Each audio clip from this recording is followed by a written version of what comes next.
Okay, wonderful. Well, welcome to meeting 6. Team, good to see everybody. I see lots of smiles. We just appreciate so much your dedication to this committee and to Lamar. Of course, you were chosen because you have the dedication needed for this kind of task. Ken and I spend a lot of time between meetings debriefing, talking about how we could do it better, what went wrong.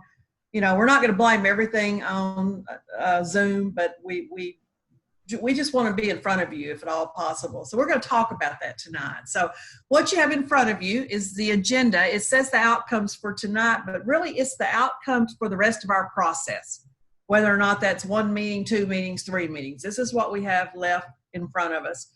We will tonight determine the interest in hosting an in-person meeting.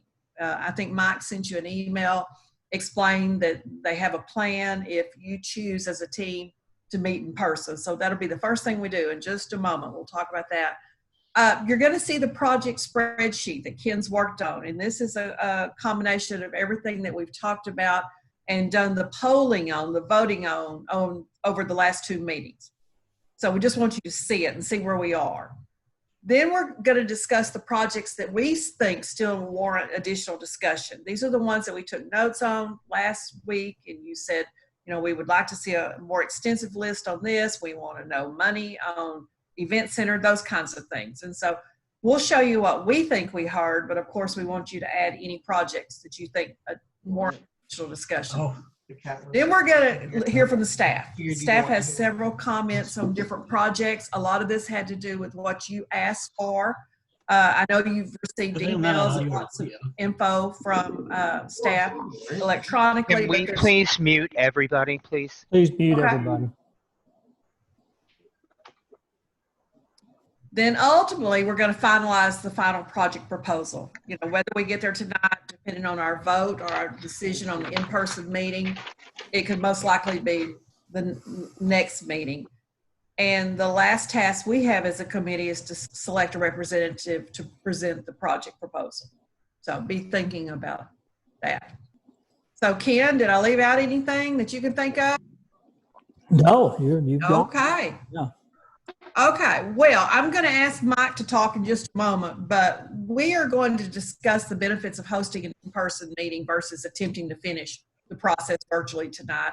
I know that you have felt limited on your discussion. We have felt limited on the small group work. So there's lots of reasons why we think an in-person meeting would be a wonderful way to finish the project, but ultimately it's your decision. We can go forward just like we are. Mike, are you there? Yes. Could you tell us briefly what the logistics would look like and how we could come about with an in-person meeting? Absolutely. Good evening, everyone. We sent out an email on Friday prior to getting an Amber Alert. Apologize. Oh, yeah. We sent out an email on Friday just to clarify our perspective of the process. We've heard some feedback from folks. We want to let you know that we understand that this has been a little bit of a different process. We've had a long-standing tradition of having advisory committees and bringing folks in from the community. And the one thing that we realized through this process is a lot of the things that we do in group work, in person, with this committee process, they get lost in translation a little bit when we're doing it online via Zoom. And I still feel like we've gotten some really good feedback from everyone in the group, but we realize that you can't always take something that you traditionally do without making some additional adjustments. And so we hear you and we agree there have been some constraints with the online model. But that being said, as clunky as it may have been, we do feel like we've gotten some feedback from some folks. But at the end of the day, we don't want to, in this process where people feel like they did not have an opportunity to express themselves, there was ambiguity, or they didn't necessarily understand how we made a decision. There's not full or true consensus among everyone on the committee. So we really want to be in a position that if the majority of the folks of this committee feel like we need to get together in person to have that final meeting, we wanted to offer that, but we also felt like that should be a committee decision. I mentioned in my email last week that some of the information that we've received from the state was that all schools and facilities must remain closed for the remainder of the school year. Simultaneously, at the end of last week, Governor Abbott did enter phase 3 of Reopen Texas. And so we do feel like, based upon both of those things, we do have some additional flexibilities to offer an in-person meeting if that is the interest of the committee. And so what an in-person meeting might look like is it would be in a large area, whether it's the auditorium or the cafeteria of a high school, with appropriate social distancing, with sanitation centers set up. We would do an electronic pre-screening, asking the same questions that we ask of our staff who are on staff, back on staff now, or any visitors who come into our central office by appointment.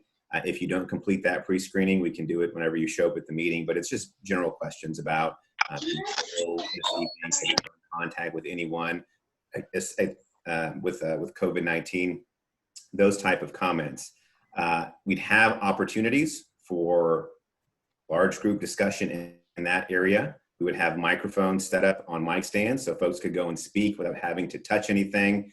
We'd also create an opportunity for some small group breakout sessions in some nearby classrooms where we would look at the square footage and ensure whether that's 5 individuals or 6 individuals or the appropriate size classroom for your previous groups to get together in a space that's not so loud or boisterous as a large auditorium or a cafeteria, and be able to have some conversations and then bring it back to the large group. And so we feel like there are some things that we can do to ensure a safe and socially distanced meeting, but still get in front of everyone. Oftentimes, when we have these meetings or we try to clarify things, it's not coming through as easily as it would in person. But that is, again, a committee decision, and we're more than happy to facilitate that process in person if we feel like it's necessary. Again, at the end of the day, we want to make sure that everyone's had the opportunity to express themselves. We realize not everyone's going to agree on the final decision of the work, but we ultimately want to get everyone's thoughts and opinions out there so we can bring a quality recommendation back to the school board. Well Mike, said, Mike. And Mike, if I can add, from a facilitator standpoint, a couple of things are really difficult in this environment. One is you kind of rely on you, especially if you got a partner, being able to read the room and be able to see, to make sure there's there's good input. But not only that, but it gives us that capacity to monitor and adjust. The way we're monitoring and adjusting now is we get feedback from emails and different things, and we start monitoring and adjusting. It's just not as easy on the fly to do it. I've done a lot of different Zoom things, but not a process like this. And I think that's certainly taught me a lot about that. And I want to just say I regret and apologize if in any way I offended anyone. Certainly didn't mean to, and it wasn't my intent. But I sure want us to finish on a high note, regardless to how the recommendation comes out. So if you decide for an in-person meeting, it would be next Monday. It would be on our regular Monday evening, which would be the 15th. And you would get all the details as soon as we have them all ironed. But comments from anyone before we ask you to vote? The pros, the cons? Would a Zoom option still be available for those of us that would choose to join virtually still? It's a good thought. Mike, can we do both if someone for some reason, or I don't know. Mike, you still have to think about that one. I don't know. Yeah. It's kind of y'all's deal on whether y'all can set that up or not. But I guess it's worth exploring. Hey, Mike, my understanding is that our first attendance boundary committee is meeting on Monday, the 15th. Is that correct? That's correct. Ultimately, at the end of the day, we have a stronger deadline for this bond committee work that's been going on since April. At the end of the day, our school board has to make a decision by August 17th. And so it would be important. We feel like we're getting certainly on the backside, so to speak, of this committee work. What we would do is we would start the zoning committee work a week later on the second scheduled meeting, and then we would have that in-person meeting for this group.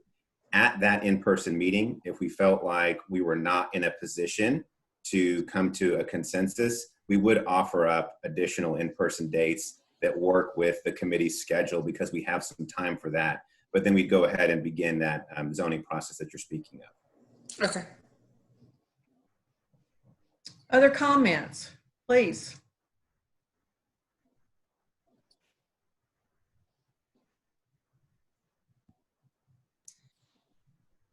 Well, Ken, do you have the poll? I'm waiting on you to Tell tell me. me. Okay, it's a simple poll. You choose basically, are we going to what you see on the screen there? Attempt to finish tonight or attend a face-to-face meeting on the 15th, which means we still have work to do tonight.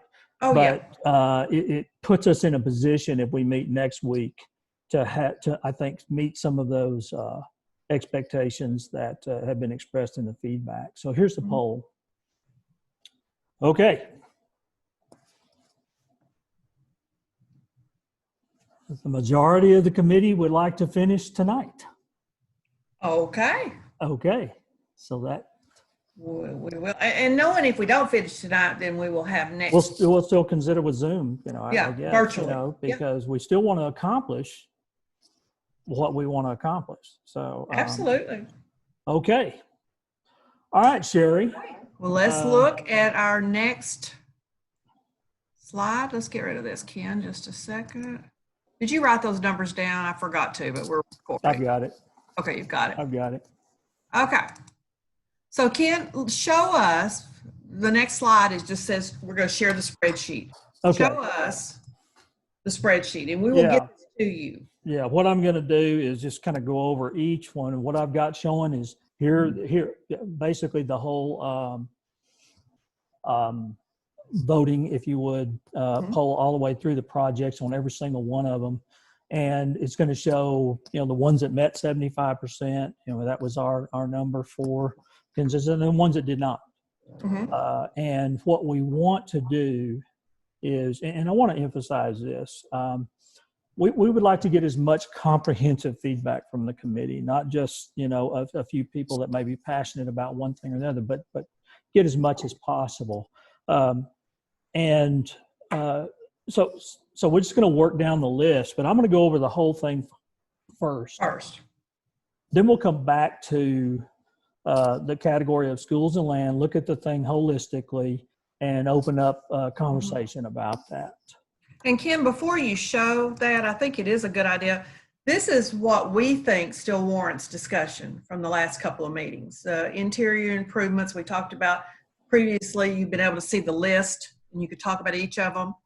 Exterior improvements, the same thing. You were able to see the list. The stadium, we still have some questions, discussion. Event center, we still had some questions or some emails about technology. And then this is your chance to tell us what else once you review the spreadsheet. Okay, here we go. Let's see if I yeah. can get this up.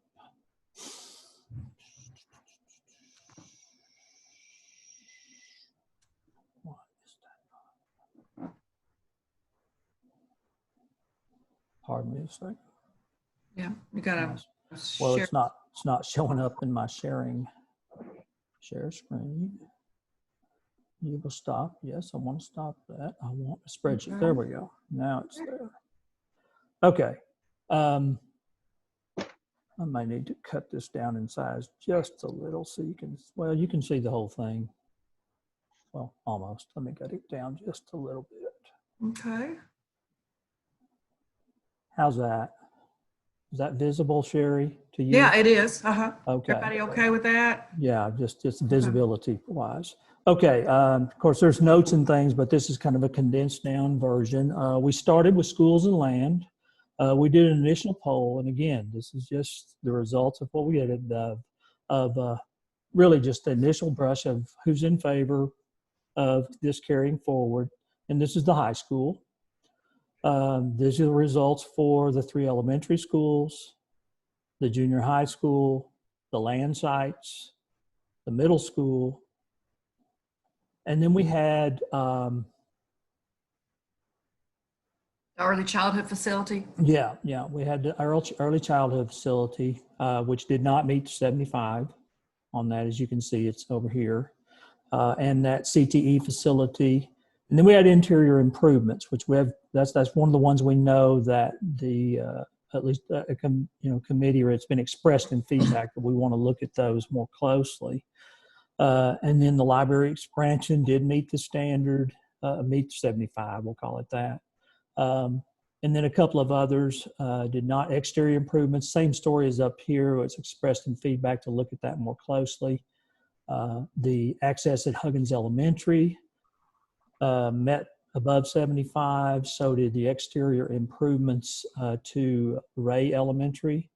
Mhm. And pickup line at Huggins did not meet 75, and I need to put a percentage in there, I guess.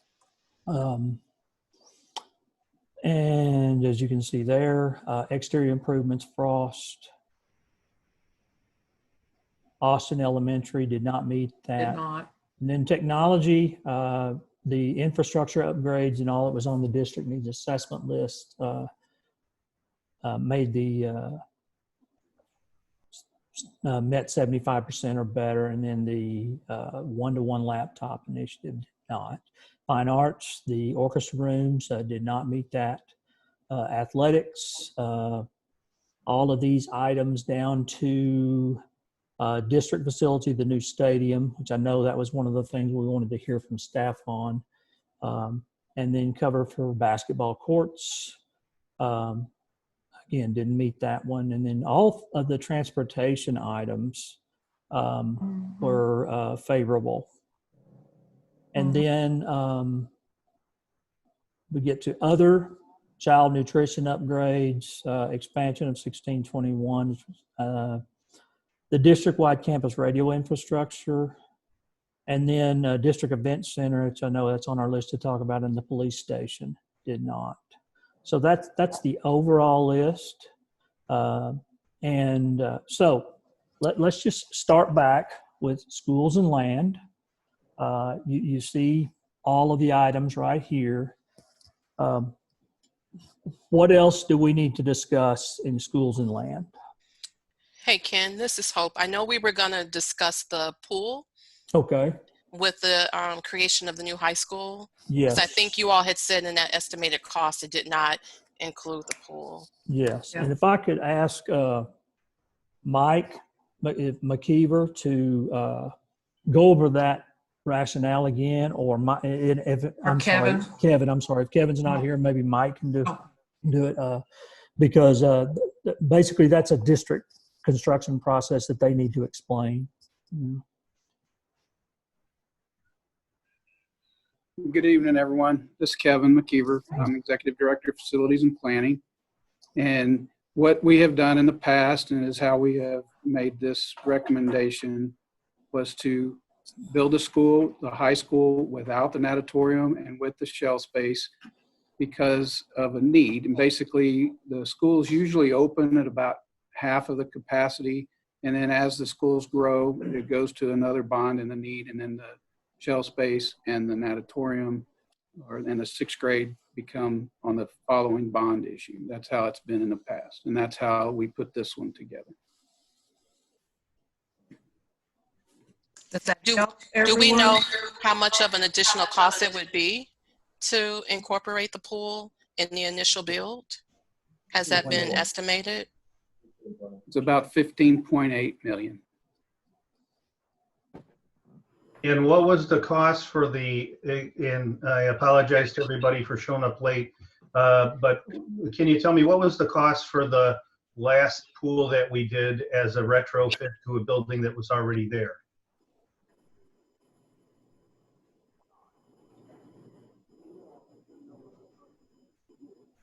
Yeah, let us check and pull that information. I'll have it. Okay, thank you. Kevin, can I just ask one question? And this is something that I'm not sure if everybody's thought about in the whole grand scheme of things. And I know we're trying to pinch and make sure that the dollars are well spent. And I've never seen a problem with that in the district. But the thing is, I think one of the things because I was a board member of the swim team, summer swim team at the natatorium here. And one of the things that I think we need to look at is, just like Kevin was saying, was it's built out halfway. So the thing is we may be saving a little bit now, but what we need to look at also is how much are we going to be spending in maintenance and equipment and facilities and upkeep in this pool while it's not being used at all until we do get a regular school swim team in there. That was just one of the things that I was thinking of, and I think that we need to take into consideration too. And I don't know if they can give a breakdown on numbers on that aspect either. Well, so out there. Hey, y'all correct me if I'm wrong, but so we do 4th grade swim lessons at our high school track natatorium. So how soon would those tracks be realigned where those elementary campuses, those 4th grade students doing their swim lessons would be utilizing a pool if it were built when this high school were built, if it were included in that initial construction cost? I can tell you that with Fulshire High School, we realigned when the pool was brought online. So we take our elementary schools to the closest pool that is available. Okay. So in theory, if the pool were included in the initial construction, we could realign the schools, the elementary schools that are going to feed into the new school immediately. And so we would actually be getting that benefit and that use from a reduced transportation as well as using it and beginning that sub-varsity program the second we have freshmen in the door. Is that something that we would be able to do, or we would not have coaching staff, Nikki? What has that? We have the coaching staff. They use another pool until their pool is built. And remember that with the elementary schools, some are closer to that high school, some may be closer to another high school in their neighborhood.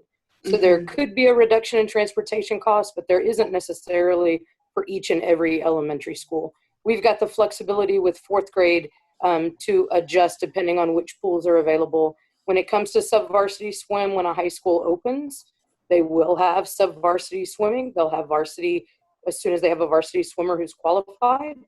They may not swim in the pool on their campus. They would swim on the next closest pool that was available.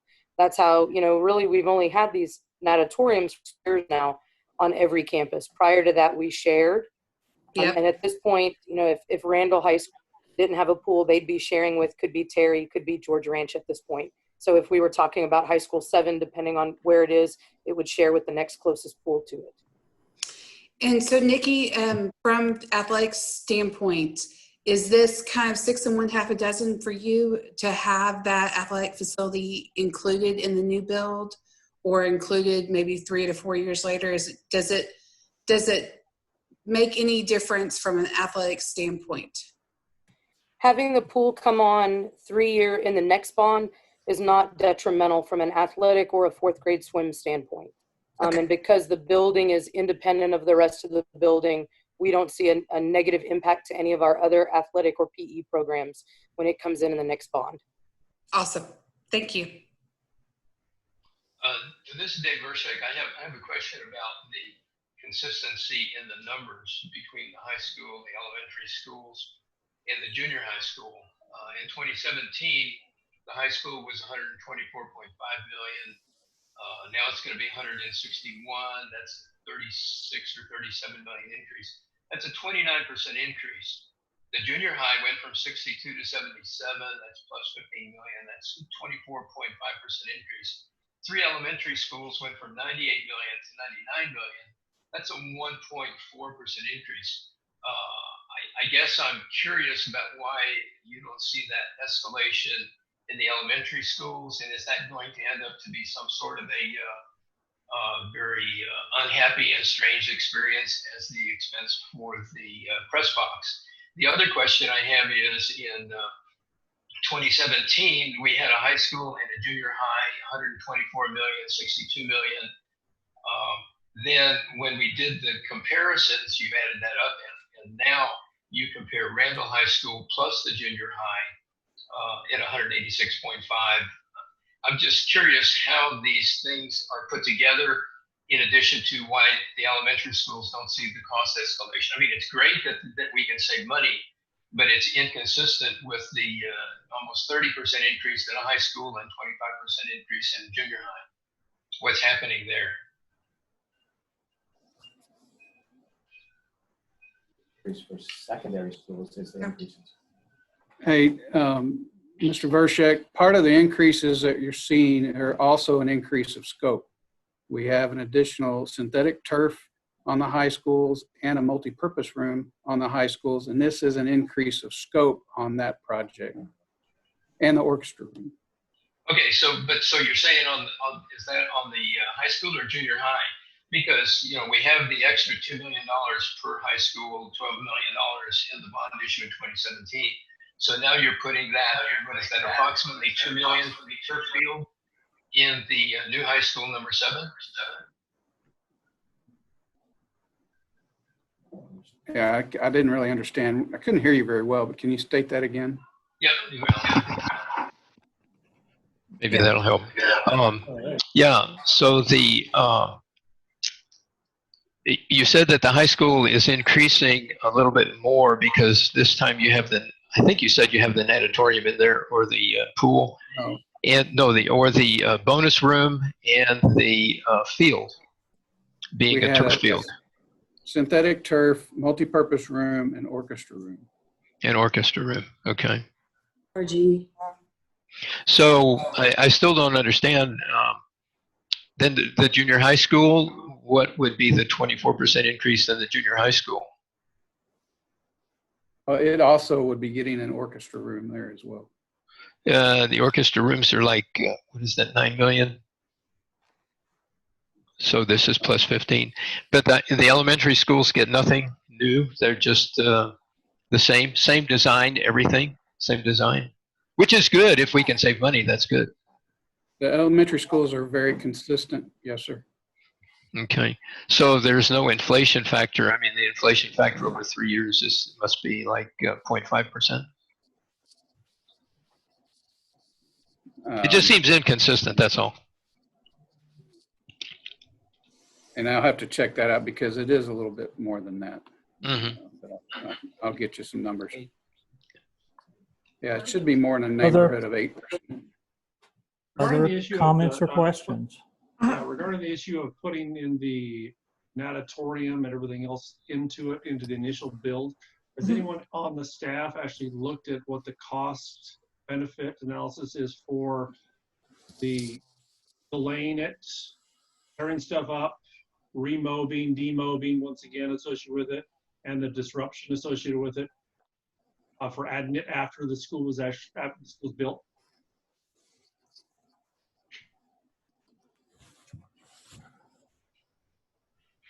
Kevin, did you hear that? No, ma'am, I did not. Can you? Oh, Jeff, I'm sorry. Could you do it again? I just wanted to know if anybody has looked at what the cost is, pros or cons associated with it, on doing the natatorium at the high school on the initial build versus the delay. It may be a cost savings for the taxpayer associated with it doing it initially. It may be a bigger pill to swallow associated with it on the bond issue, but if it's an overall savings to the taxpayer and bond, to determine what's the best path forward. I mean, you're paying for 2 different sets of contractors to come in. Yeah. You're tearing up materials that you originally put down. You're having to dig up everything associated with it, the turmoil and everything else regarding the high school build versus doing it all at once when everybody's there and all the construction equipment's there and you're only doing it once.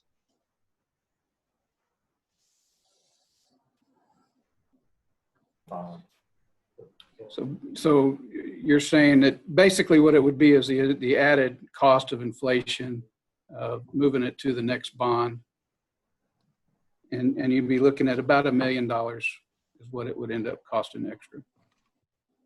No, it's not just inflation. It's the operational cost. You're digging up stuff you put down. That's one waste. You've got the remobilization of the contractors. That's another one. I don't see how it's just an inflation topic.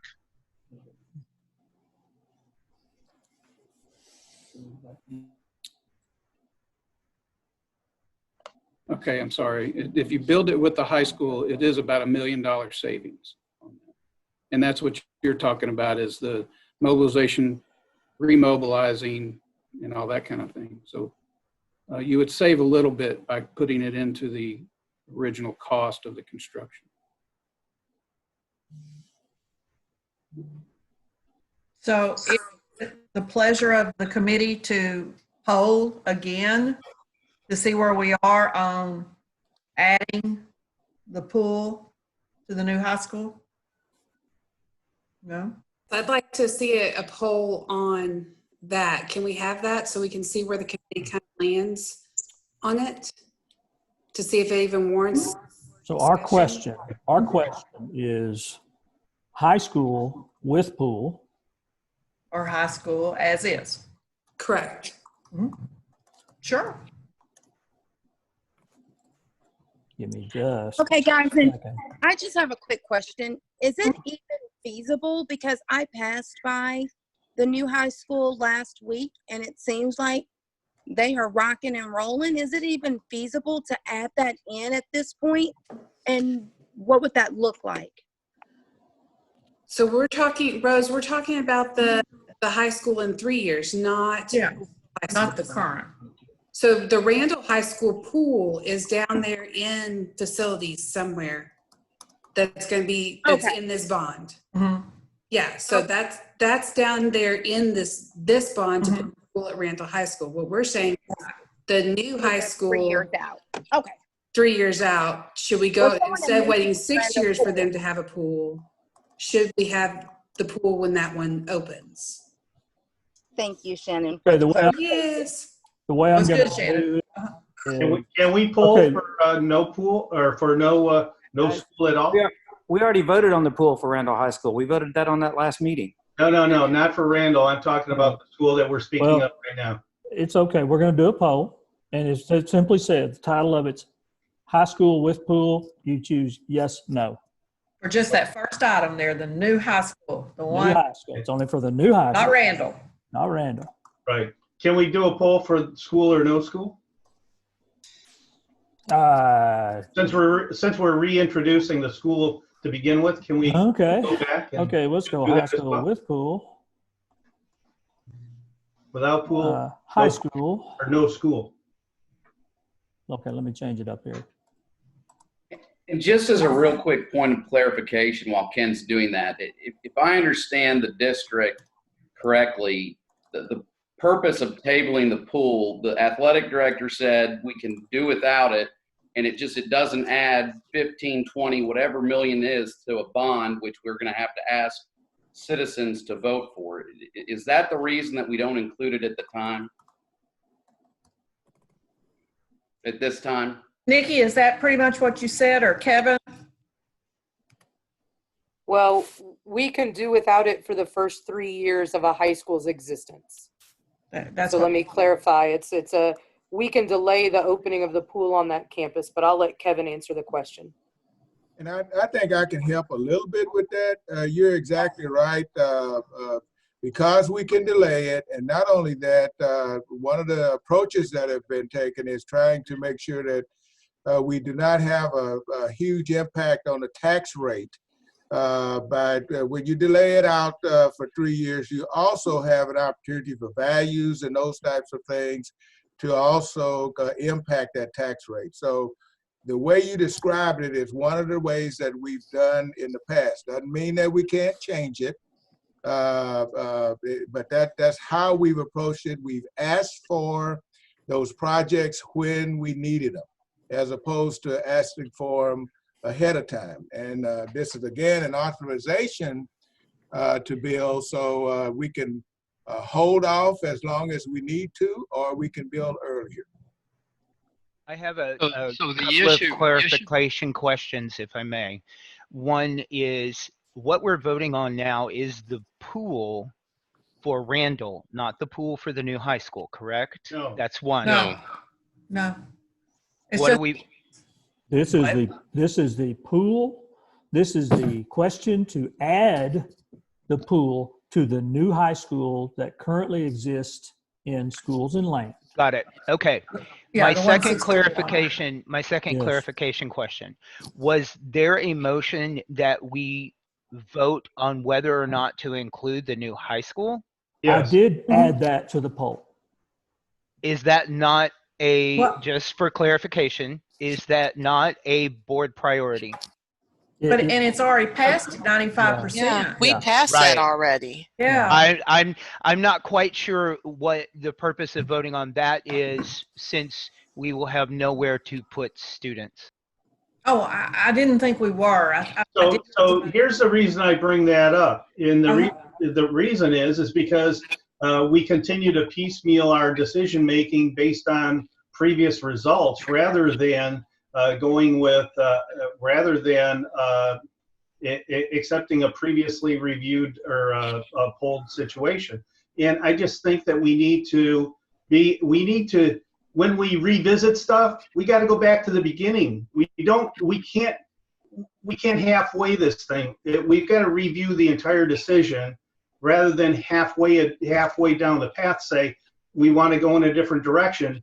And people who have decided that maybe they don't want to go in that direction don't have a choice to the previous decisions that were made. We got to go back to the original question, I think.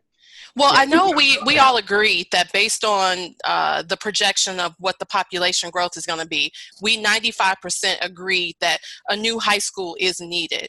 I think what brought about this discussion about the pool is that we're voting on a pool at Randall right now. Yeah, so the question came up, why are we voting for a pool after a high school has been created? So that's the only reason why we're having this pool discussion now. But there may be people within this group who say, well, you know, with that additional cost for that pool, maybe I want to revisit the question of whether or not we want to build the school at all. Well, if people don't want to build the pool with the school, then we just don't have the pool built with the school. But you're only giving a half a choice. You're giving a half a choice. A poll will let us know. We've already voted. A poll will let us know. Okay. Now, I do have one question. Yes. The poll will only let us know about the school. You've already got them to add it. Do it. You've already gotten them to add no school to it. I don't think it's going to succeed. I think we've already voted, but we're adding it in there. I have one question. This new campus, this new high school that we're talking about, that's one where we haven't identified the land yet, correct? So we don't actually know how close the closest swimming pool would be available to these swimmers. Is that a true statement or is that incorrect? That is correct. We have not identified the land. That is correct. Okay. And that's my biggest concern is if I'm a freshman, I don't have a driver's license, I want to make the swim team, but I don't have a car to get there. How am I going to get from my neighborhood, which would offer me a bus, to that campus and that swimming pool I'm zoned to? How would I get to that other swimming pool? We provide a shuttle bus during your athletic period. Okay, perfect. Thank you. And we provide bus transportation back to your home campus. Thank you. So that transportation is an additional cost that could be avoided by having the pool. I think this all comes down to, like many other issues, equity versus equality for each student. And if we have high schools that have these pools, then new high schools need to have these pools. Kids shouldn't have to decide, do I live in this school, in this area zoned for this school or for that school? The idea is to give each kid the same opportunity. I mean, I don't know. I went to a pretty awesome high school, and the pool wasn't on campus, and we're still very successful.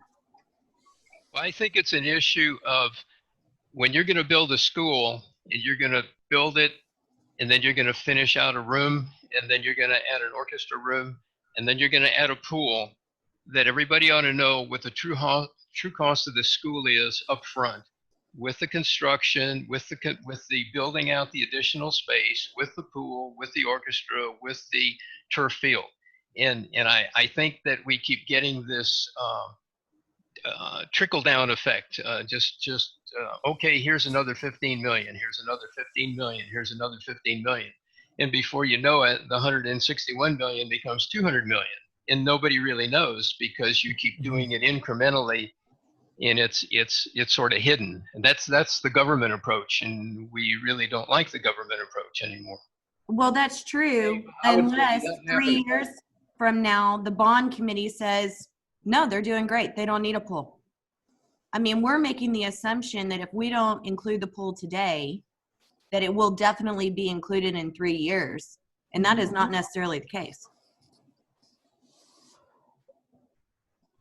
I'm I've put the polls. Okay, let me. Yeah, let's see where we are, Ken. Well, and while he's doing that, y'all, we're not advocating going backwards in all of these. Ken and I are bringing these up again because there were so many questions. There were questions, and we don't want you to ever feel that your input's been squashed. We're just going, but. And I'll go ahead and add in this instance the no high school since it was mentioned. I said I would, but I will say I don't know that it's realistic on these ones that, and we'll see how this result comes out, but I don't know that it's realistic.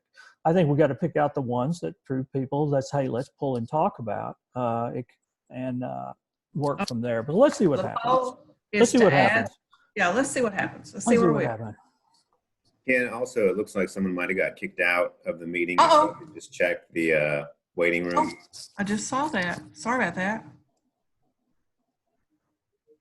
Well, we know 94% of our respondents want a high school, but we didn't reach a real high standard with the pool. So at this point, we're going to stay with the recommendation that's currently on the spreadsheet.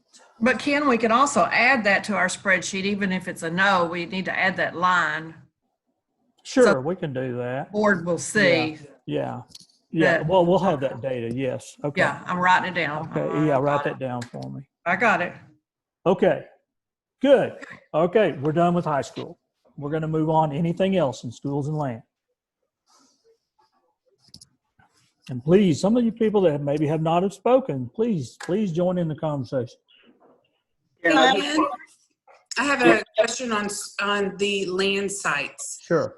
So my understanding of the conversation is that estimated cost of $35 million also included the estimated land cost for the event center and the new stadium. So what is the actual cost, since we voted down both of those in the last two polls, what is the actual cost for land sites outside of or excluding those two land site purchases? Would that number change if we? Well, I mean, I'm assuming I'm waiting on Kevin or somebody to answer. Yeah, and I have that number, but yes, I did increase that budget for those two. And I'll get right back to you. Just hang on for a second. I'm looking that up. Additionally, I thought we voted down the police station. Did that land amount of $35 million include land for the police station as well? That's a good point. Yeah. You didn't vote in the police station. But are we not going to go back and talk about the police station? Yes, we are. We will get to that. And well, also with keep in mind that if we are giving a recommendation, we're not voting down. And we're giving a recommendation, and if something happens and the board decides not to include something or to include something, they'll adjust accordingly based on the land that we need. Good point. Let me since these are the issues of this, why don't we table the land until we get to the other items that are related to land? Ken, okay, what I had in there was $11 million for the stadium and event center together. Okay. For land. Okay. So in theory, if our final recommendation is with those voted not to, so it would go down. Now, I will say this as I'm throwing my superintendent hat on now. Okay. And then on the police station, what did you have for land for that? Since we're going to go back and revisit that, we may as well know what the cost savings is ahead of time before we go on. Why don't you get that, Kevin, and holler at us when we get to that point. Okay, give me a few minutes. Yeah, he's looking. Yeah. Okay. One thing. Can I ask a question about the land for the event center and the stadium? Let me have a say here. One thing you got to think about on land. Just a minute, Dave. you know, land's one of those things that you got to think about in the future. Will the district ever need a stadium or an event center, even if it's not recommended here? So that's something to consider, because land is not going to be cheaper in the next bond election or 6 years from now or whatever. So that's just, again, something to think about. Land is one of those things that you got to keep watching out for and that kind of thing. So, well, during the course of my questioning, during the back and forth and the notes that I've written questions on during some of the meetings was specifically related to a land bank, and nobody ever got back to me about whether or not the district even had one. And if we haven't had one, I can't believe we made it to 2020 and built all these buildings without a land bank. Okay, can I jump in? You know, when you're talking about a land bank, and I'm talking about the event center in the stadium. When I read the details, the parking lot on the event center, I think, was $7 million, and the parking lot on the stadium was going to be $13 million. And now we're talking about, are we going to build one or not or whatever? If you go into a land bank and you buy the land and plan to put both of them on the same place, you've got the land in the process. You save $7 million by planning that the event center is going to be next to the stadium. And so maybe that's a smart investment in the land bank standpoint. I don't know, you know, maybe someday it would really be wise to do that. And if you have the land to do it and it's next to the stadium and you save $7 million, then let's go for it. okay, I'm going to say again, let's go to those other items that are related to the land. When we get to those, then we'll come back and revisit the land. Hey, Ken, just real quick. Go ahead, Kevin. We have about 5 acres of land for a police station, and that's budgeted at $500,000. Okay, I got it right, Kevin. Okay. All right.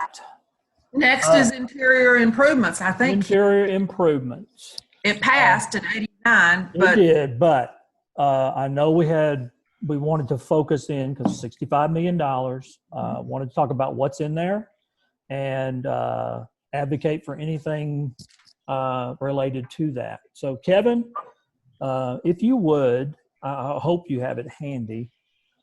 Can you give us a rundown again on what is in the interior improvements? This is listed in your bond.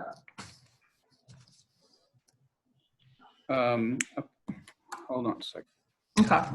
Kevin, we're just asking you everything. Well, he's the man. Unfortunately, he's the guy. There was a presentation made early on. I think it was in the first meeting, and where we had each line item. Is that what you want to go over each? That's line it, item? Kevin. Yeah. Do you mind?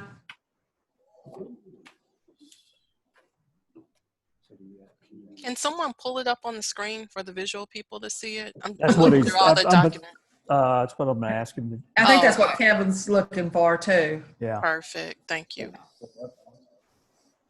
And we could go ahead and start the discussion if someone already has something they want to talk about on that. Hey, Ken, if you can give me control, I can pull it up on the screen. You should be able. Can you share? You should have a share screen option. I think you've given it to me. There you go. Okay. There we go. There we go. Okay. Okay. We're going to do both interior and exterior. So wherever you want to start.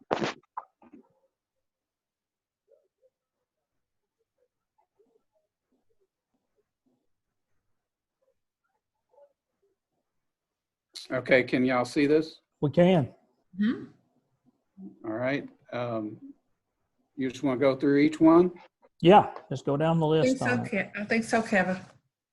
All right. Briscoe Junior High, addressing foundation movement, upgrade HVAC system, boilers, condensers, pumps. Kevin, before you start, I apologize. Can I ask a really stupid question?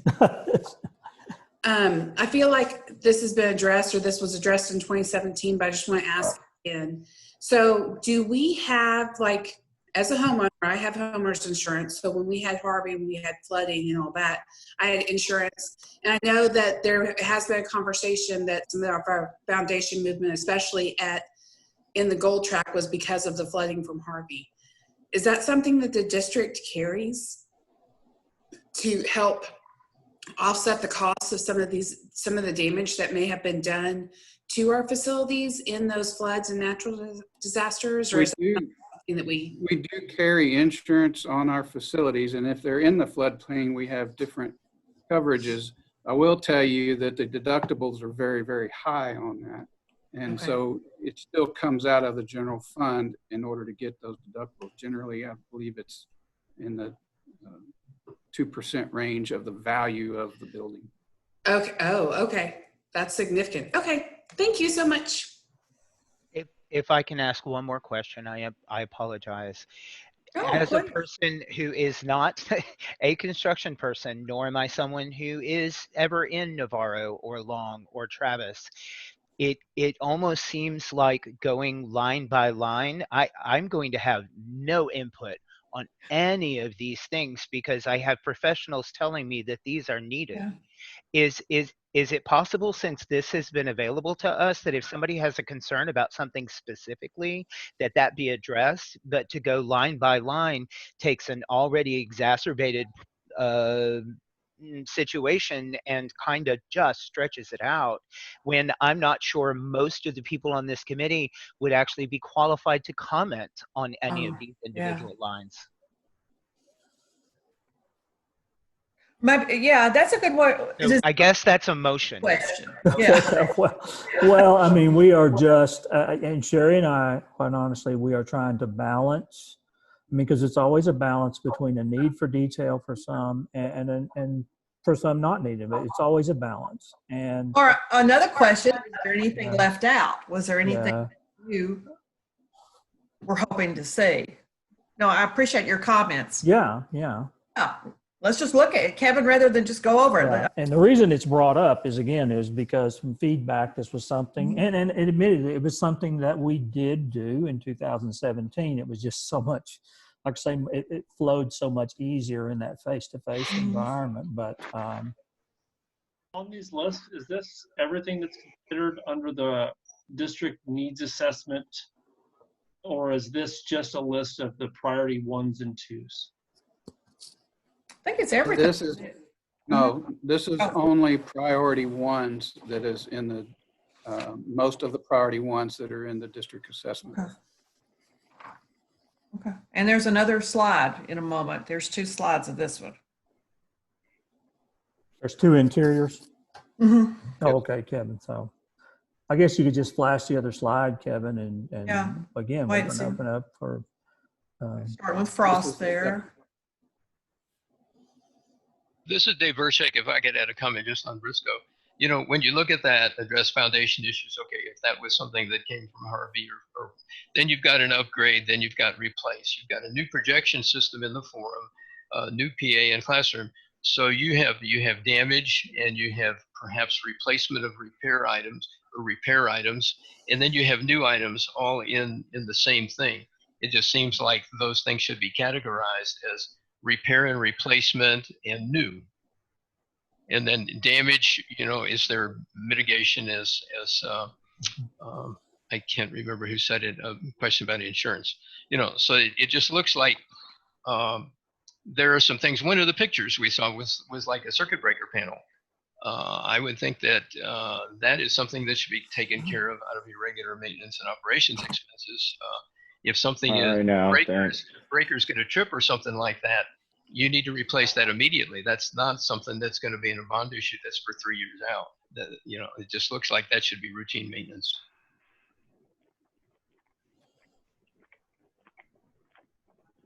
First of all, I'd like to address that there's nothing in here that was caused by Harvey. Everything that we had that was damaged by Harvey has been taken care of.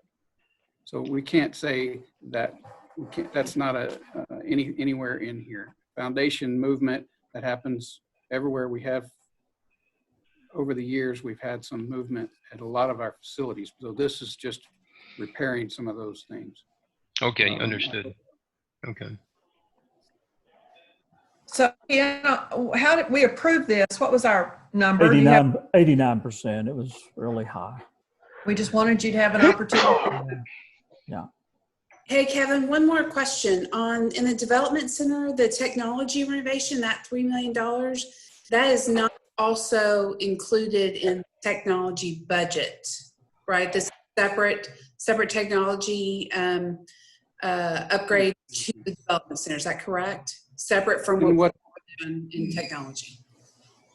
That is separate because this is to the development center renovations after Graphic Arts moved out into their new facility at Support Services.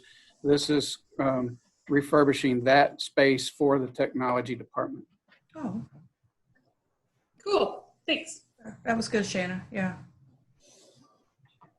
Okay. Okay. Kevin, you want to scroll on down to exterior? Is it all right there? I got one question on the Randall. Okay, High Jeff. School. Uh-huh. The $3 million shell space.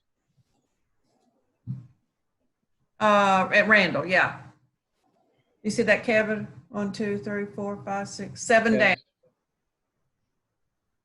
Tell us what So that.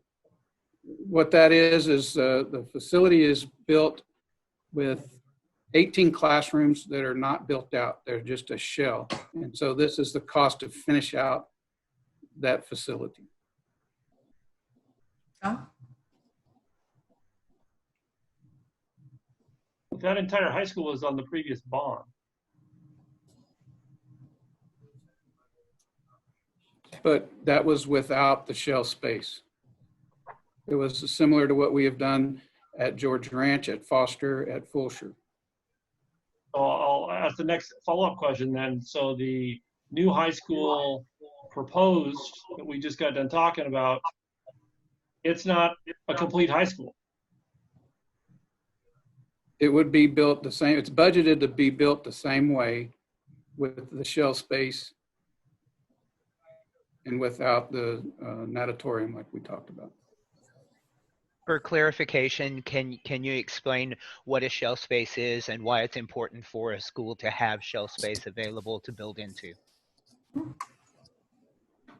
The shell space is inside the facility, so it's part of the square footage minus the walls and just the finishes. So your casework, your carpet, your ceiling tiles are not built out. And so the space is more than adequate for the first 2 to 3 years of the site that is not at capacity. And then you come back and you build it out at this $3 million instead of, say, having to add portables. So it's a lot easier and quicker to do over a summer. So the deal is when you have a high school for 2,000 students and you have shell space that's not built out, that means that you're really building the high school for a capacity of 1,000 or 1,500.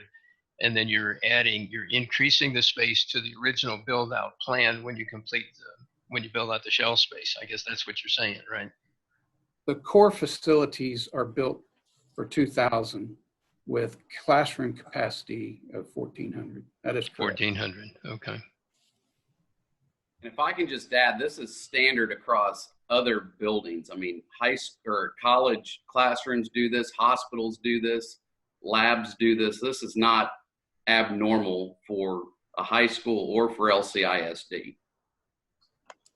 My question was just the cost associated with it, not the execution. The cost associated with it for building out those, I would have thought would have been in the overall first 2017 cost for Randall High School. Build those out the rest of the way. Versus following up on the 2020 to be able to build it out. Once again, this is another adder back to what the total installed cost is of a high school. And so we're doing that again. Right. If it's not built out, I get it not building it out because it's not needed at that time associated with it. Saving the cost on an initial build and going back and through it, doing it. But the issue is the cost to finish the high school should be a single line item in one bond. Yeah, this goes back to the taxpayers of this community not knowing what the actual cost to make this decision actually is. Does anybody in the district know if a high school is built today in the end, when it reaches its final capacity with all of the bells and the whistles, what the total cost of that facility is going to be. That's the dollar value that should be presented to the taxpayers. Anything less is a bait and switch. No, you can't ever guarantee that though when you're doing any kind of construction. You can if you build it out completely. There's too many variables, and if we already have a established pattern of kind of doing these build outs this way, they're saying in 2017 this was done with other high schools. It's not something that's unprecedented. And when you're building things, variables are going to change, and so things are going to change, costs are going to change. I understand that, and that's exactly why when you come to a large project like this, you take those things into account and you build it out. You build those supplemental issues into your plan. Okay, standard. Wait 2 or 3 or 4 years, and then go back to the homeowners to the taxpayers and say, hey guys, we just need another 20, 30, 40, 50, $100 million. But that's what I'm saying. That's what we've done. If this is already a precedent that's been established through various bonds, that this is how they've built out a high school. This is not something that's, out of the ordinary that we aren't expecting. And this so what you're saying is we're going to build it and do everything the same way we did, whether there's a better way or a new way or any improvements. We're going to continue to do it that way because we've always done it that way. And that's guys, wait a second. We're talking all over one another. Whoa. I'll just stop. Let's all just stop. I'm going to have to go facilitator on us. I know what point's being made. I truly do. But the reality is, I think this is the district's process, and it's certainly great to get input on their process, but it's unlikely that that's going to change because for our recommendation. Yeah, for our recommendation. So, but I get it. I understand, and that's part of the purpose of getting the input.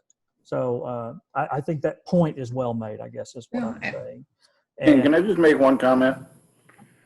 I'm sorry. Roy, I think it goes back to what Dr. Randall was saying before, and this is something that I am, I guess, because I'm paying property tax. But the thing is one of the things that I've liked about this district is our tax rate, I believe, hasn't changed, and I think it's 12 years now. And I think that's what Dr. Randall was saying earlier, is that these things are I guess, for lack of other words, laid out so that so we don't hit the taxpayer with a $200 million school where we can do in increments and break it down over a time period to lessen the chances of a tax rate getting hiked up. I think that's the overall grand scheme of it. If I'm wrong, correct me if I'm wrong, but I believe that was the premise and the idea. And I think the district itself has been doing a wonderful job with keeping the tax rate from not going up. Well, let me do this. All right, let me do this because he said one more, and I'm going to allow that. Kevin, I'm going to take over and go back to our spreadsheet. Let's just stay with interior, and you can go to exterior. Okay, we've had a long discussion about the updates, the list from the district. We've got the certainly feedback about process. We have very strong result on favoring the district's needs assessment and the list that you've seen there. So unless someone objects, I don't really see a reason to repoll that particular item. Okay. Moving on to the next one, the library expansion. This was, did I miss? I did. I didn't think we were, I think it passed, and I thought. Right. Any questions on that? Anybody have any questions on those? Mm-hmm. I thought we were good, Ken, probably until we got exterior. All right, fine. Let's move to exterior. I think, yeah. I don't want to. Yeah, that's from, and where do we get the list? From your comments, your emails, your questions. All right, Kevin, I'm going to stop sharing and let you take over. Exterior.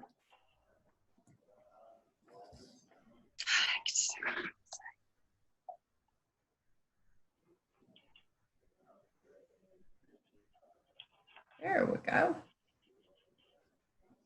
Just take a look at the list.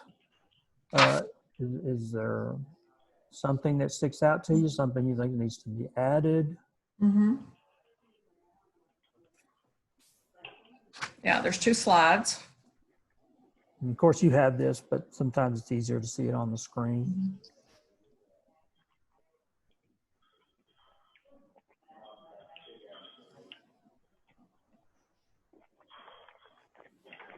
Okay, we had a strong result on the exterior improvement at 83%. I have a question. Sure. Okay, I will stop. I believe I submitted this in the chat. What is the cost per square on the roof replacements? Do we have that? Yeah, we budgeted a $16.50 per square foot. That's not per square. $60 per square foot. Took a little bit, yeah. So, okay. It's good. Other questions? So that's 1,650 per 10 by 10. Per square, yes, ma'am. Okay.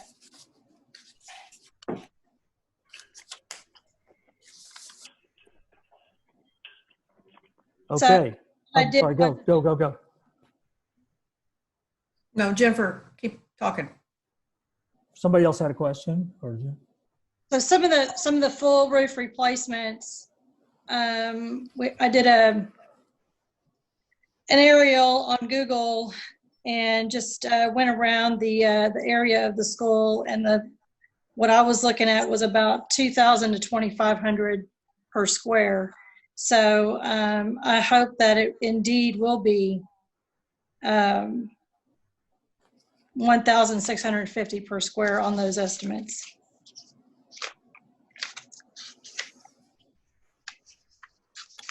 Okay, Kevin, I'm going to stop. I'm going to bring back up the spreadsheet. And again, we have an 83%. Remember, we tabled that one, had additional information. We got 83%. Okay, We had some other exterior improvements that did not get as much support. Anything on those anybody wants to bring up?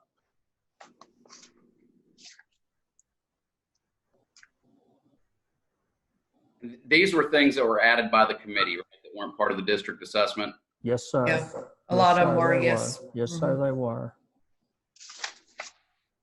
And remember, the Board of Trustees will see everything on the list. Right. Recommendation, but they'll still see everything, that it was important.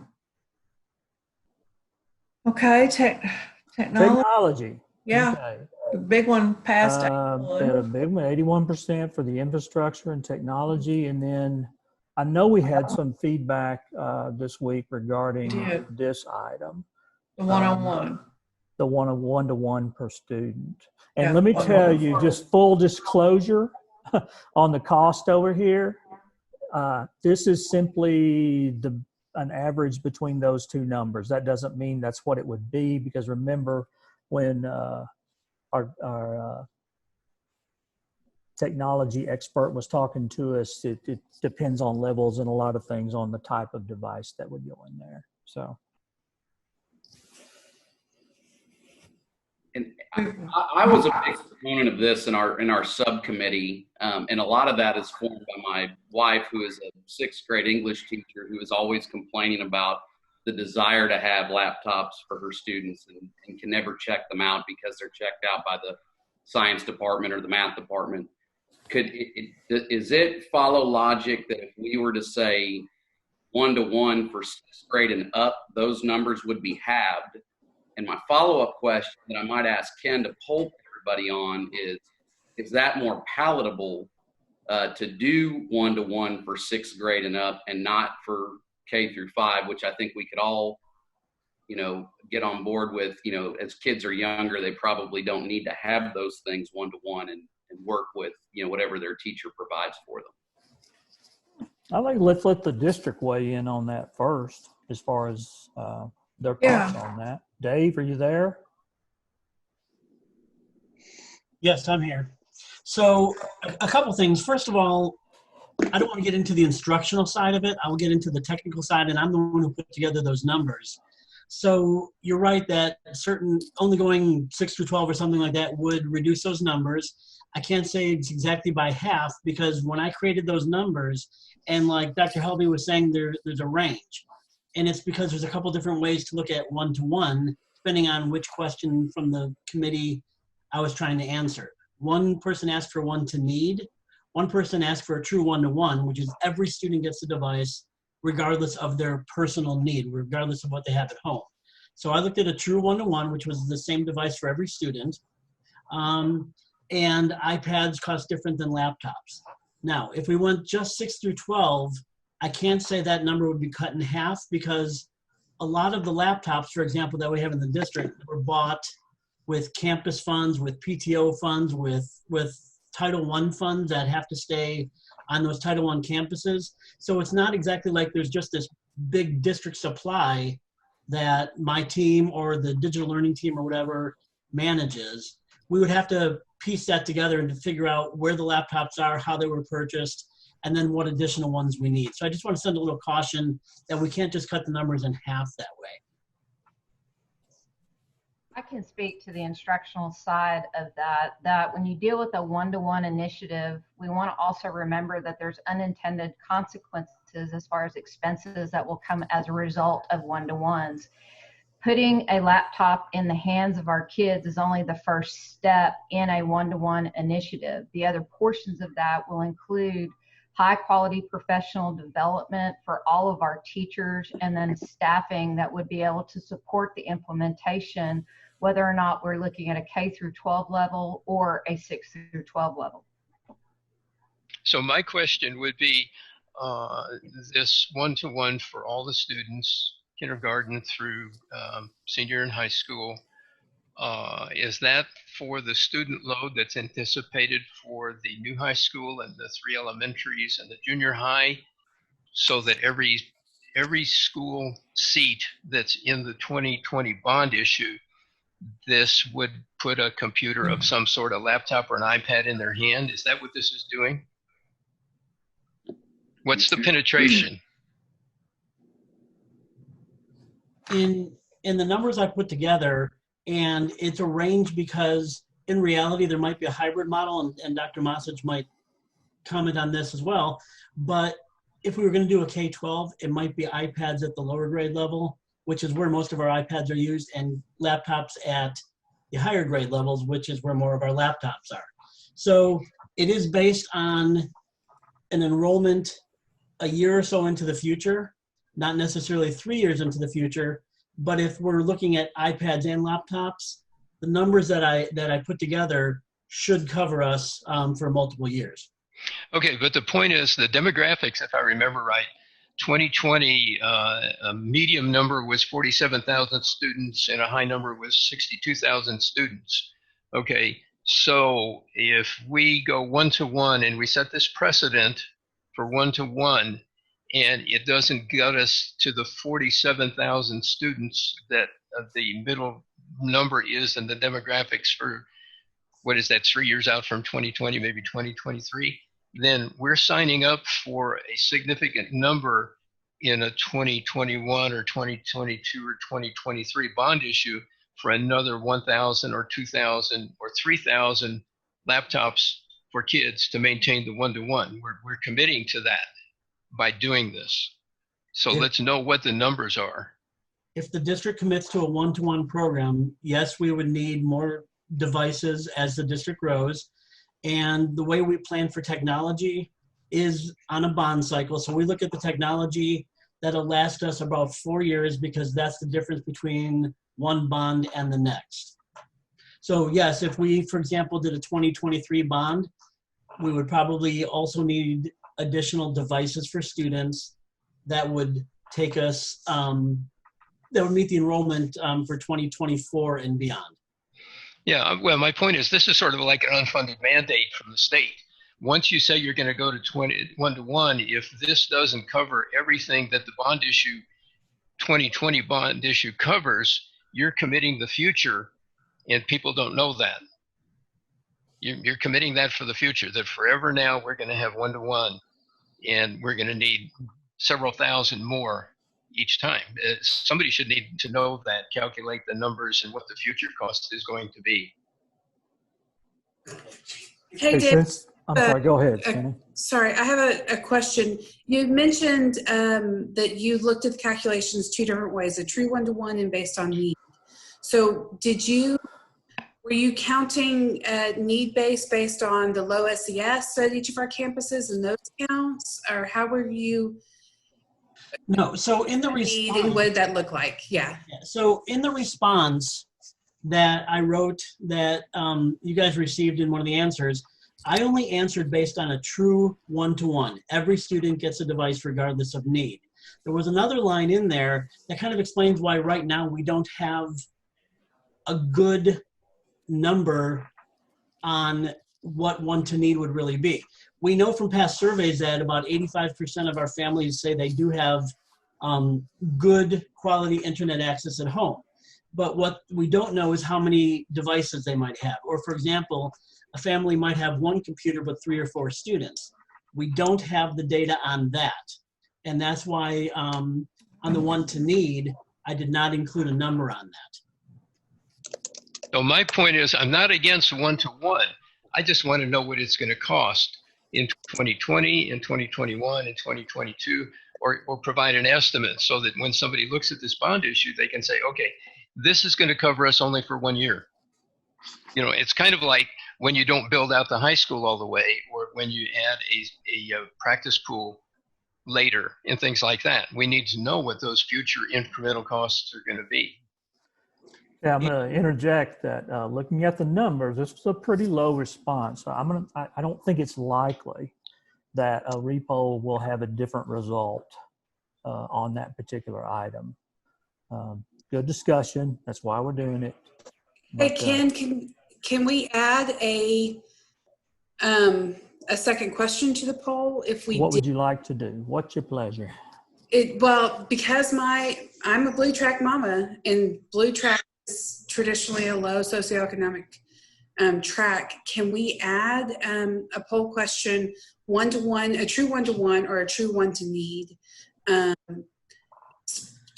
That way we can get a feel if people were willing to make sure that every student had access to a device that needed one, not necessarily that we need to provide one for every student in the district. I think that those are two very different knee-jerk reactions for me, because I know the kids that don't have access to a device because my kids go to school with them. So, but I also know that my kids have laptops because we're fortunate enough in my household that I'm able to provide that. So I think that. So how would you word that particular item? And now that we've had two requests. I thought in a previous conversation we said that the current supply of laptops we had could accommodate need. I thought that was, did I dream that? I thought we said that. David? No, with the number of laptops we have in the district, it could potentially accommodate need. But as I was saying, we don't necessarily know what need is. We know what internet access need is approximately. The other thing I want to caution you about is I don't have one-to-need numbers because it would take some surveying to know what the need is. And the other thing, and Dr. Mosage, I'll appreciate your support on this, is that one-to-one versus one-to-need looks very different instructionally.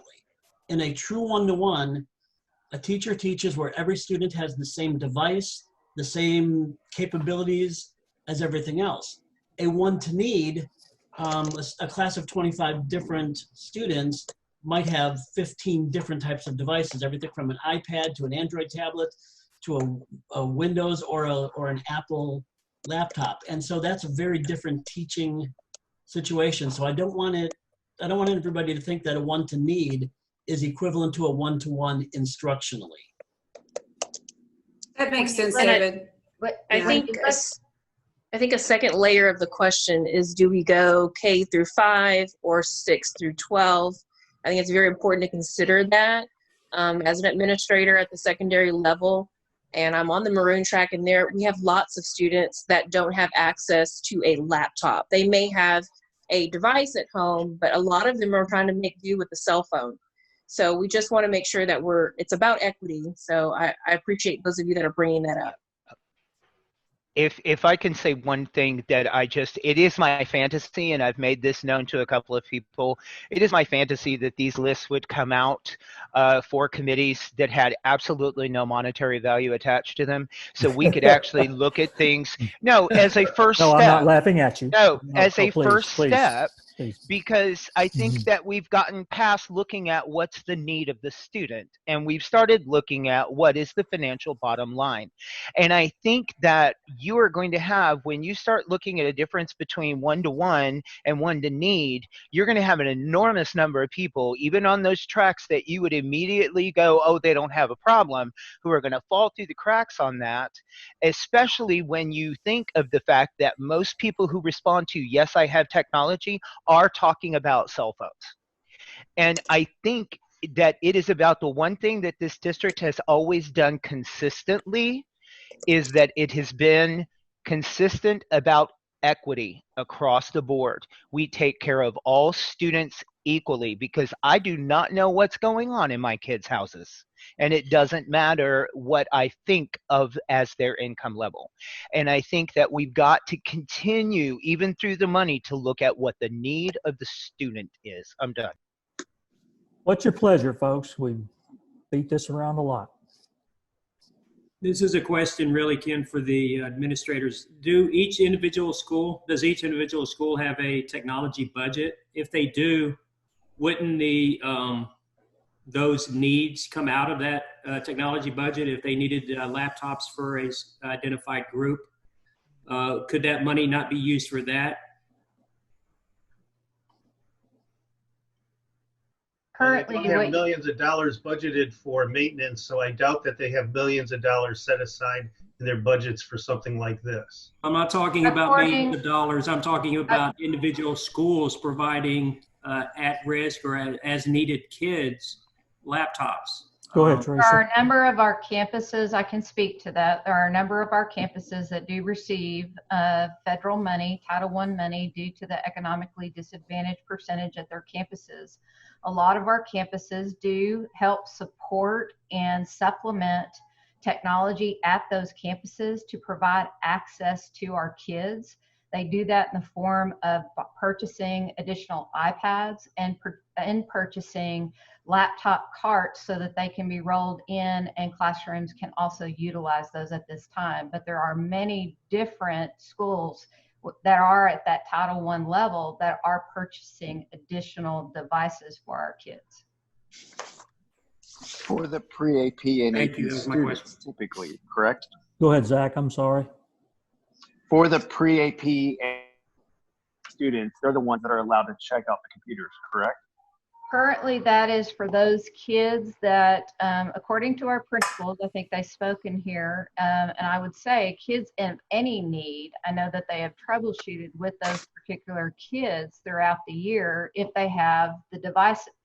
When you begin to look at our pre-AP and AP program, yes, there are kids that are at Title I campuses and or are in need at other campuses that have been utilizing that to help support their AP work and or their dual credit work from, I would say, 11th grade and 12th grade. So for the students that are not pre-AP and AP, I guess by rules or what has been happening in the past, those students are not able to check out. Those are reserved for the pre-AP, AP students, from my understanding. And my wife is a teacher at one of the secondary Title I schools. And then I've worked with students. With what I do, I'm with those students daily. And okay, I'm going to the principals and saying, okay, can we make an exception for this student because he has a shattered iPhone screen or all that. So I guess the needs is the semantics and the rules. If their computers are available, that's a whole other issue besides bond to address this. So I have a thought on the technology. So just because somebody says they have a laptop or they have a device, it doesn't mean that they always have all of the functionality needed to do everything that's asked of them in Canvas. Oh. It could be at any economic level. So you want them to write a paper, but their laptop did not come with Word. It came with a notepad, so they can type it out, but there's no way to print it out or to give it to you as a teacher. So if we were to provide one-on-one, they would have and they would know what kind of technology each student had, and it would be consistent, and all of the kids would have the same foundation like level of everybody knows what each kid has, and they're not guessing, and we're not having to depend on, you know, parents who may or may not have the money, who may or may not go without food that week so that their kid can have the equipment that they need to do the school that is required. One of the things that David said, or Mr. Jacobson also said, is that when there is the one-to-one, I think you're speaking of the instructional tools that can be utilized by the laptops and or iPads. If all kids have access to that, that is one instructional tool as far as programs that can be utilized that can heighten the instructional experience. However, it doesn't necessarily limit the instructional experience, because what you also find is that kids will bring, a lot of our kids, if we go to a one-to-one, could also bring an iPad, not an iPad, but a Mac. And when we start looking at, you know, because kids are going to sometimes want to bring what they're most comfortable with. Again, just from a one-to-one initiative and seeing those things kind of go forward. However, as far as a tool and a consistent tool, it does meet that need. And I'm working away. good comments. Yeah. You want to? Should we poll again? And this is. District done an assessment of how many are needed. Not a one-to-one. Yeah. If we've got a lot of comments here about parents and different people bringing up things of kids that needed something. I think that's what. And that's going up through. It's going up through the teacher. That goes to the administrator. Then it goes to the district to identify the needs. Yeah. So does the district have an idea of what the needs are? So I can try and answer that question. One-to-one is an instructional decision that has to be supported financially, but this was not something that was in the district's. Let me rephrase. The one-to-one questions were brought up by the committee, and so because we weren't planning on moving in that direction right now, we do not have a survey. If we were going to move to a one-to-one or a one-to-need, we would have assessed those needs properly and had dollar amounts tied to them. And if we ever did move in that direction, we certainly would need to do that.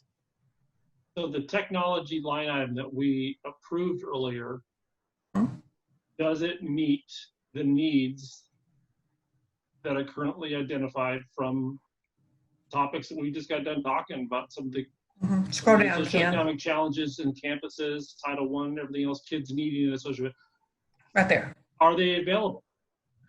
So what we do with bond and in that technology package, that $63 million package, as far as devices, that is a replacement of devices that have met their end of life. It does not add to the total number of devices. So no, it doesn't, it will not result in additional devices. It just allows us to continue with the same number of devices we have.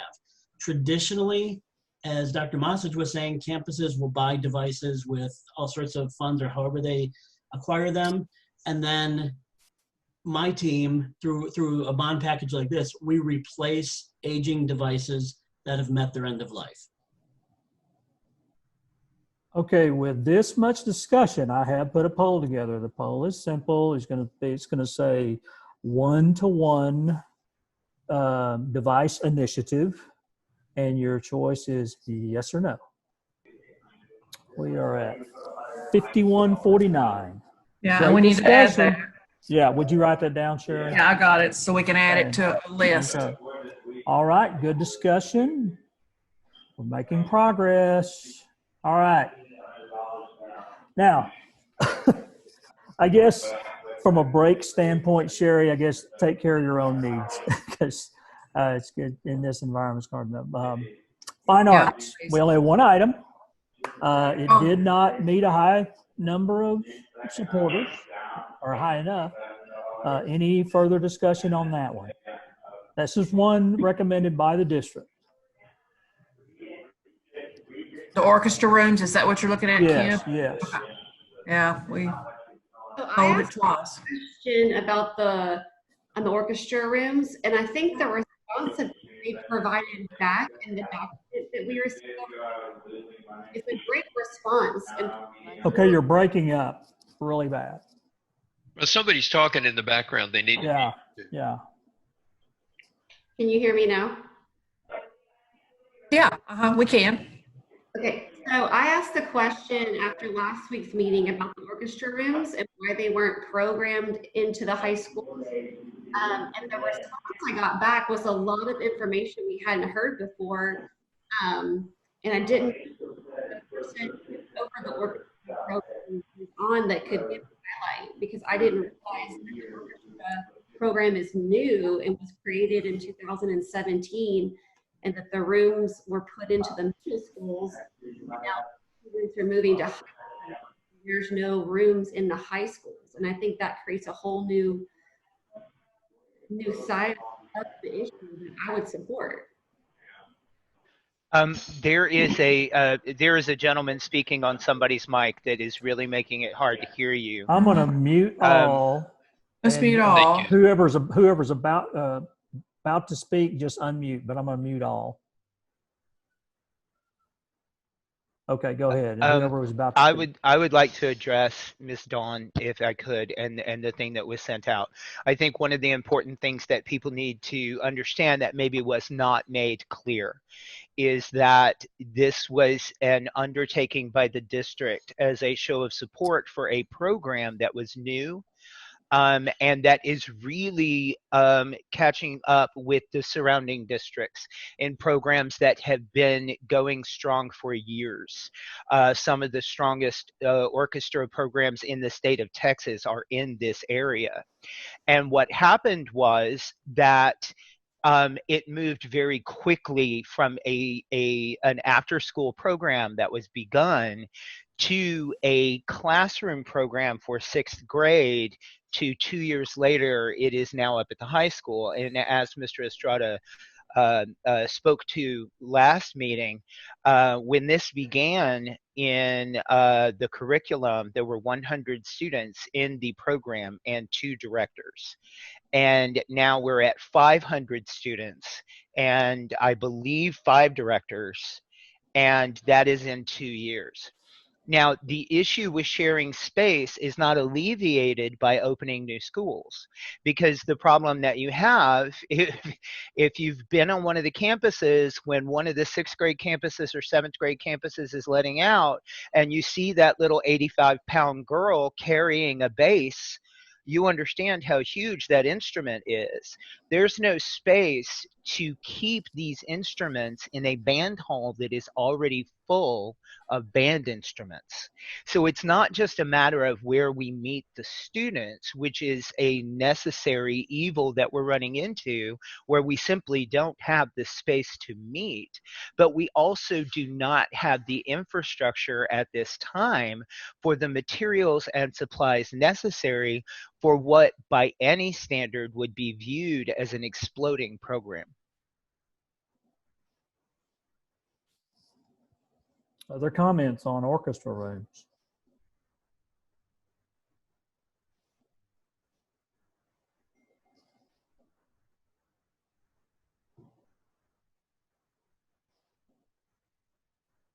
Okay, I think we're going to move on that one.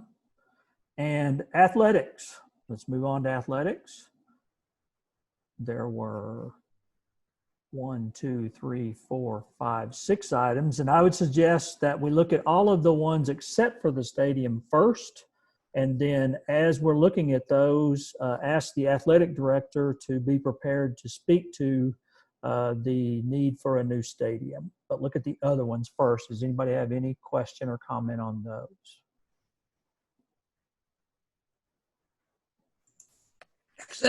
Can I do for George Junior High and Lamar Junior High football field upgrades with fencing?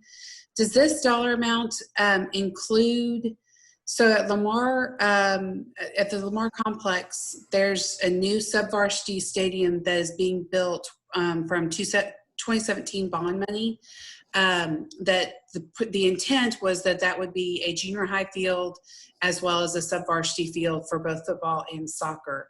So does this 2.5 million, what exactly is this upgrading if we have that new subvarsity field that's going in?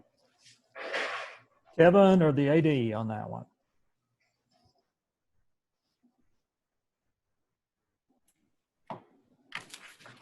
I'm looking for it.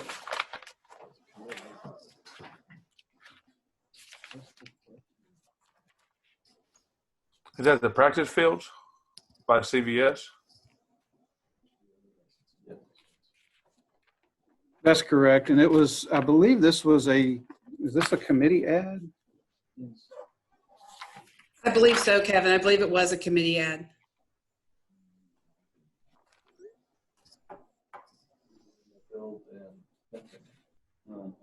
Yeah, and I believe we were redoing, the request was to redo the fields and add fencing around them. And I believe that's what that was. So that would be all the practice fields around George Junior High and Lamar Junior High School, much like it is at Reading and Briscoe. Well, we don't have fencing around the practice fields at Briscoe. Ken, can you move the spreadsheet down a little bit? Does that, okay. That work? Okay. Yeah, thank you. Yeah. Okay, so the definition of the notes, it says refurbish 2 grass fields, 4 total, with new root zone, goalpost, irrigation, and fencing.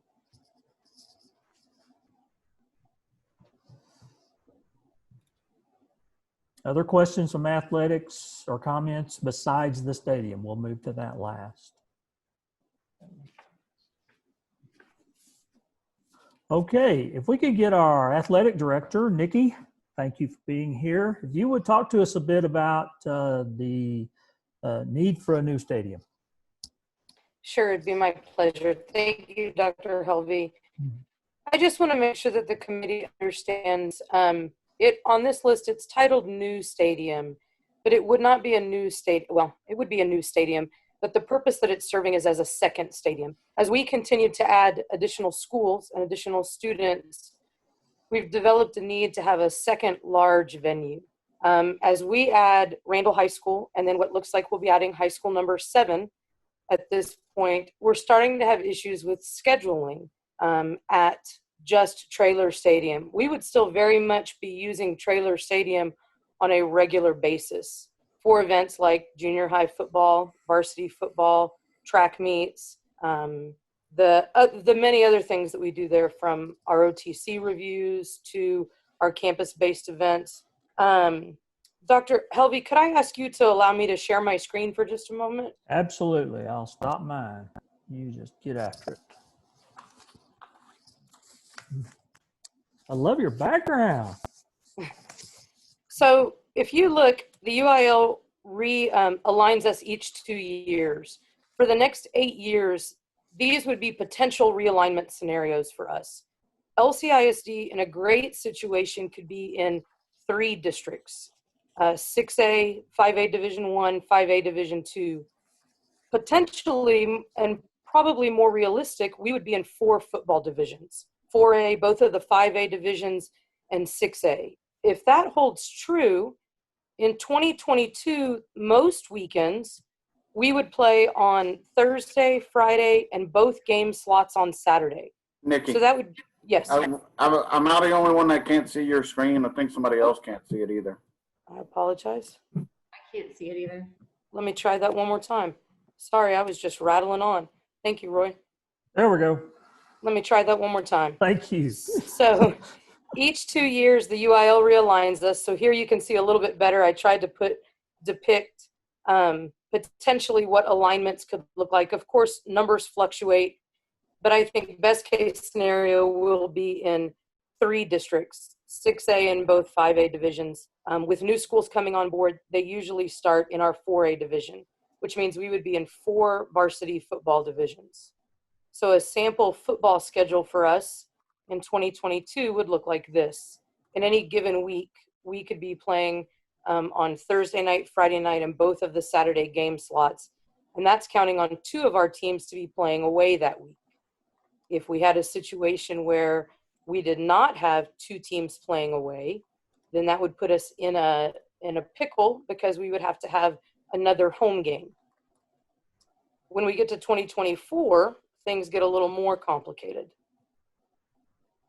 Because at that point, we could have 7 home games on any given week. Now, that doesn't mean we will have 7 home games every week, but it is very realistic that we could have 5, 6, and potentially 7 home games within a week. And at that point, we're not going to have the place to play them if all we had was Trailer Stadium. If we don't have a second stadium, we would have to look to rent a second venue if we couldn't rearrange and flip home and away.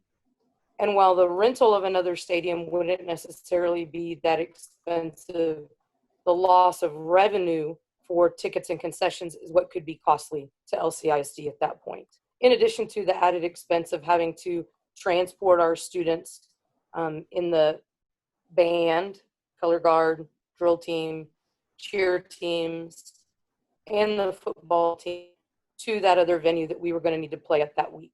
I just want to make sure everybody's got some realistic numbers. In just varsity football, we include on average 370 student participants per side. So 370 on the home side, 370 on the visitor side in each varsity football game when we talk about football team, student trainers, cheerleaders, drill team, band. That's not talking about fans. That's not including any of the other younger kids, elementary school or junior high that we might have there for a special event. So we're talking about just under 18,000 student participant opportunities over the course of a year.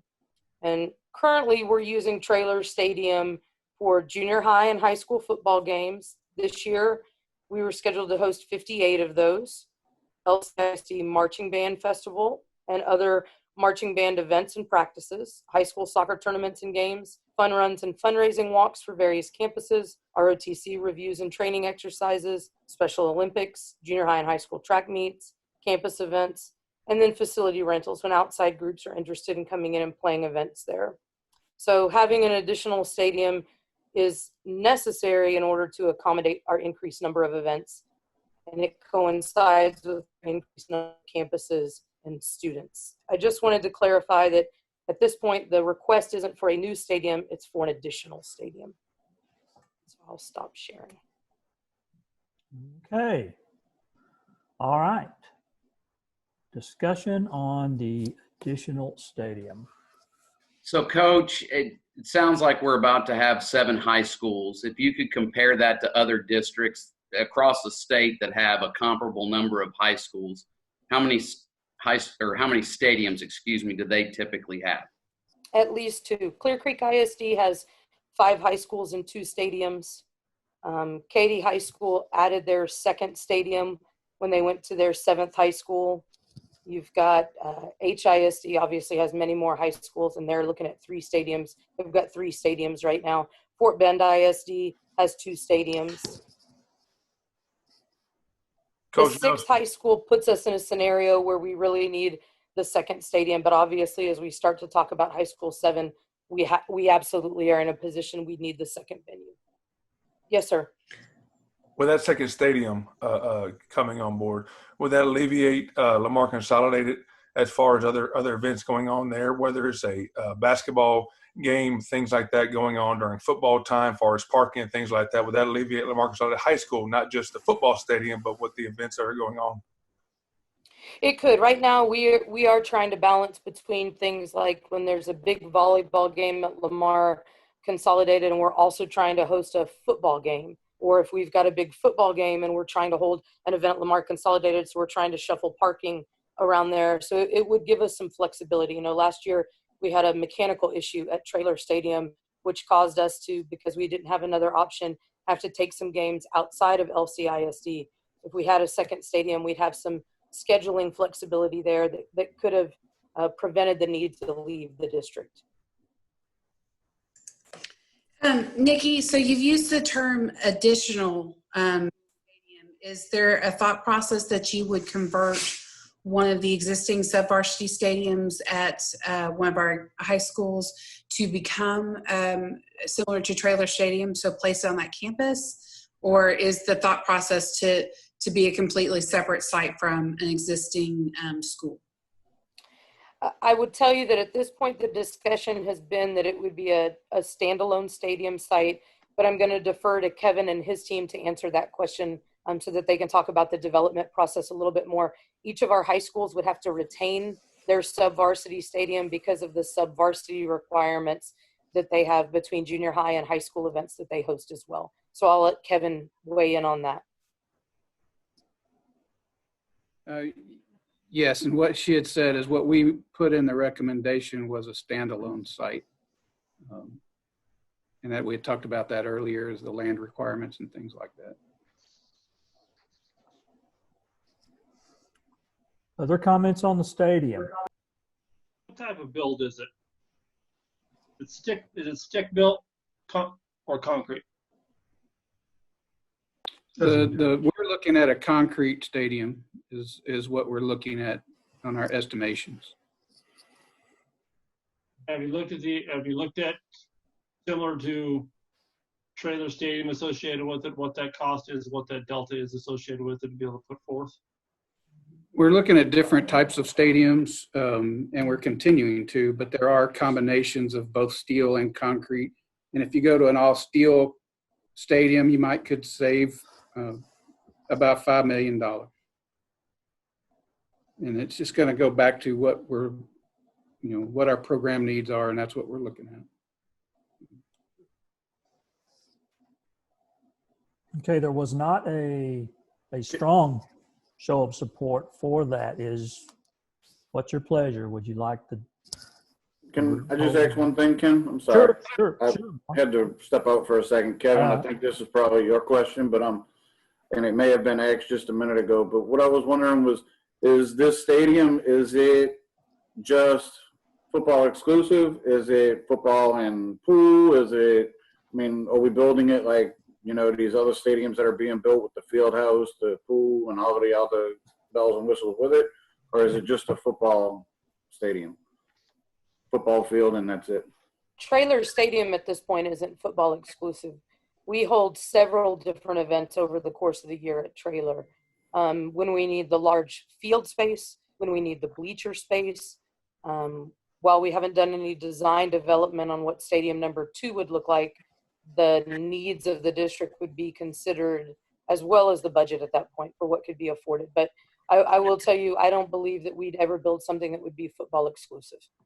Maybe it was bad saying of words, but what I was wondering, I know we're going to have basketball. we're going to have basketball on a football field.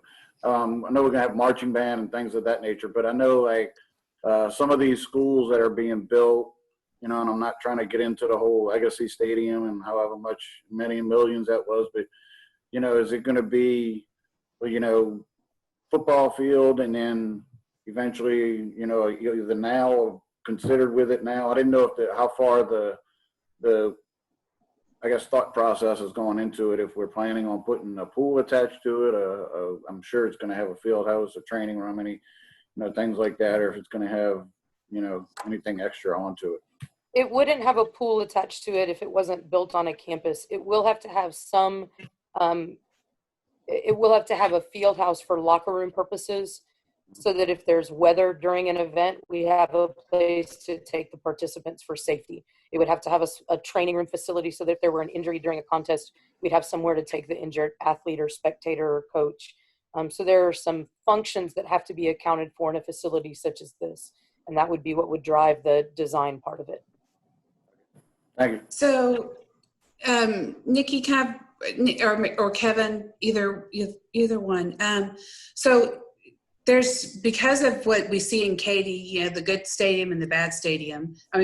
We ended up getting kind of the old stadium when we played our playoff game last year. So would there be any way to make sure that a additional stadium or the trailer stadium was kept up to par with the shiny new, so that there wouldn't be that kind of thought, well, oh, Lamar and Terrier in the old house and George Ranch and Foster and Fulshire in the new house, that type of thing. So would there be that opportunity to make sure that those stadiums are kept at the same kind of level of niceness? Is that a word? Niceness? I think it's a word. It's a word. I think it's a fair request. And talking to other athletic directors who have opened a second stadium, it's actually quite interesting to hear some of the they've gotten from their communities, as far as certain teams, certain coaches, certain members of the community who prefer the older stadium to the newer stadium because of tradition, because of the history of beating certain teams there or not beating certain teams there. I think a lot of that will kind of come out in the scheduling process and those kind of things. I would say that our goal would be that all teams would play at all facilities. All teams would have the opportunity to play at all facilities. Okay, I have a question. Okay. I'm terrible. I'm like, here we go. And then there's a question, and there needs to be. Please, I do not at all. In the facilities master plan for the stadium, the 82,783,000 number is a 2023 number. Does that include a 2023 estimate for the parking, the field house, the design contingency, all these other that are saying that's included in the project cost, and then the add-ons of the track, the video board, and the community room? Are those 2020 numbers, or would those need to be adjusted up somehow, since we're looking at building that in 2023? The numbers that we have made the recommendation is assuming it'll bid in 2023. So that's what that number is. So the 82 million includes, the 82 million includes the track, the video board, and all of those other add-ons? Oh, ma'am, it does not include a track or the video board. But does it include parking, house? Yes. It does, yes. Okay, thank you. Kevin, what's the added cost for a track? And I just want to kind of go back to what's the final price tag if you put the track and the video board? And my understanding at Trailer is the video board was paid for by sponsorships and supported in that way, that's separate outside of the bond recommendation, but I don't think the track was. So what does that look like from a cost perspective to make sure that that track, so that we could have track and field events there? What does that look like? If you're going to add a track, and of course that would be a programming request through the athletic department, but it'd be about 2.2 million added on top of it. Thank you. Any other comments on the stadium? So if I could ask real quickly, sorry, we had. Did I hear that there are 58 football events a year proposed for this facility right now? No, so this past year we had 58 football events scheduled at Trailer Stadium with our current 5 high school and junior high combinations. Okay.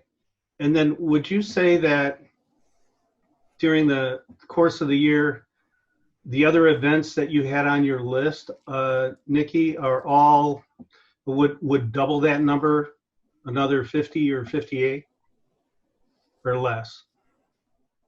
No, I would say that number probably easily doubles when you add all the track meets, soccer, all the other events. Probably easily So it'd be doubles. another 58 or so? I believe so. Okay. So if I did my math correct, then with all these events, if I took all these events and I averaged them out over the course of a 10-year period, I'm looking at like $750,000 per event. Is this really is this really something we need to do? I'll just leave it at that and let everybody mull that over. That's just football events, and that doesn't include any revenue gained from the events. There's more than just football events there. There's band competitions, dance competitions, soccer, all kind of other events. It's just not a football stadium. I agree with that. I thought the band competitions, whoever was hosting would get the proceeds from that. Whatever school was hosting a band event. Like if George Ranch hosted it, a competition, then they would be able to do the concessions. That's correct this year. It's still money coming into the district, whether or not it goes to this school or that school. I would just ask, how many of those events are going to bring in more than $750,000 to offset the cost that it costs to host an event? That's, I don't know if that's something we need to look at. Well, but it's not a private venue, it's a public. So you're not going to be able to offset that with revenues, sales revenues. And just out of curiosity, did your number show $10,000 to $50,000 in revenue per game? Between ticket revenue and concession revenue for a varsity football game, yes, that's correct.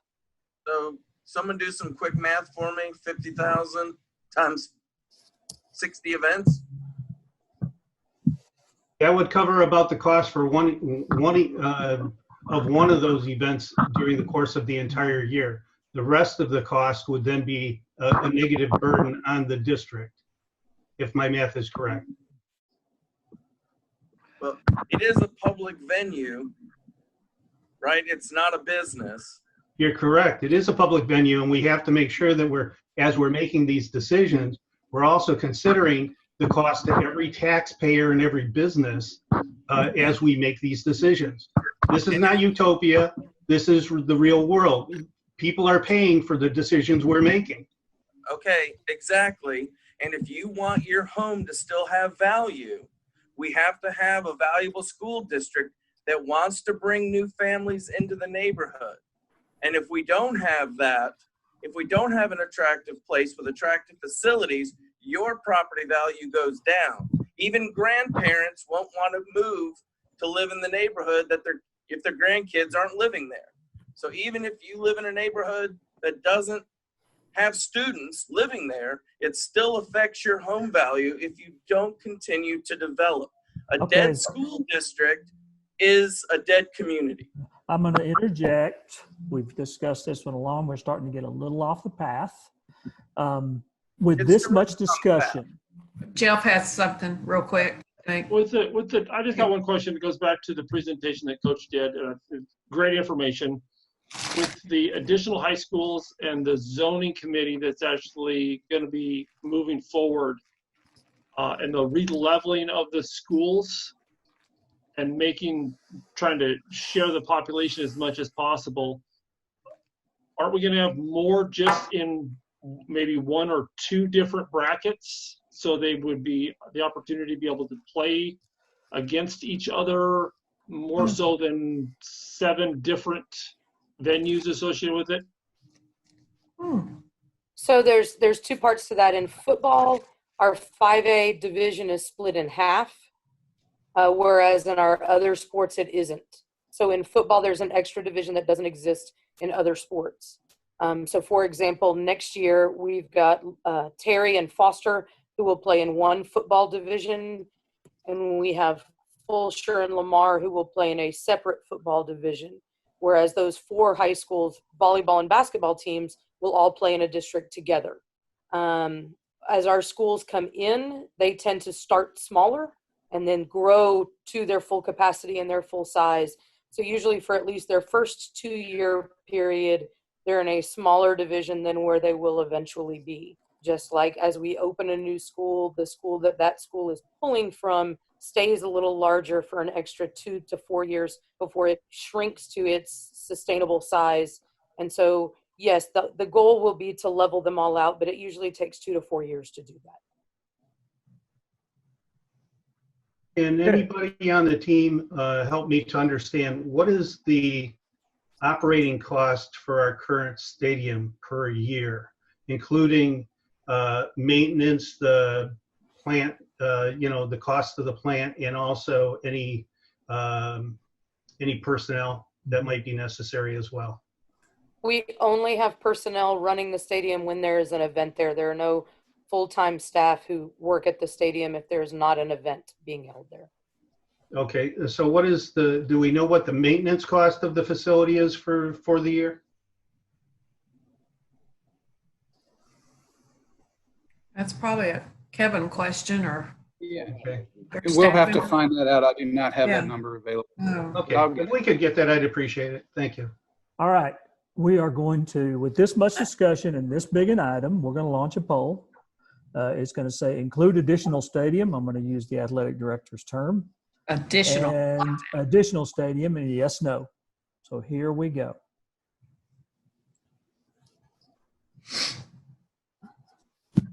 I'm not getting the polls. I Oh, haven't no. got. Yeah, I don't see the poll either. Really? Is it possible, because if you're on your phones, is it It's not working? possible if you're on your phone. Now, let me, I've been getting the other polls on my phone. Oh. Right now, it says 60 people are included in the poll. Well, no, 60 people are online, but only about 35 to 36 are actually voting. Oh, I got you. Voting people. Well, we need Okay, these. I see the poll. I had to click at the top. Okay. I'm on my phone, so. I'll keep it open. I'll keep it open. Yeah. So as of right now, we don't have any drawings and any idea of what a stadium would look like.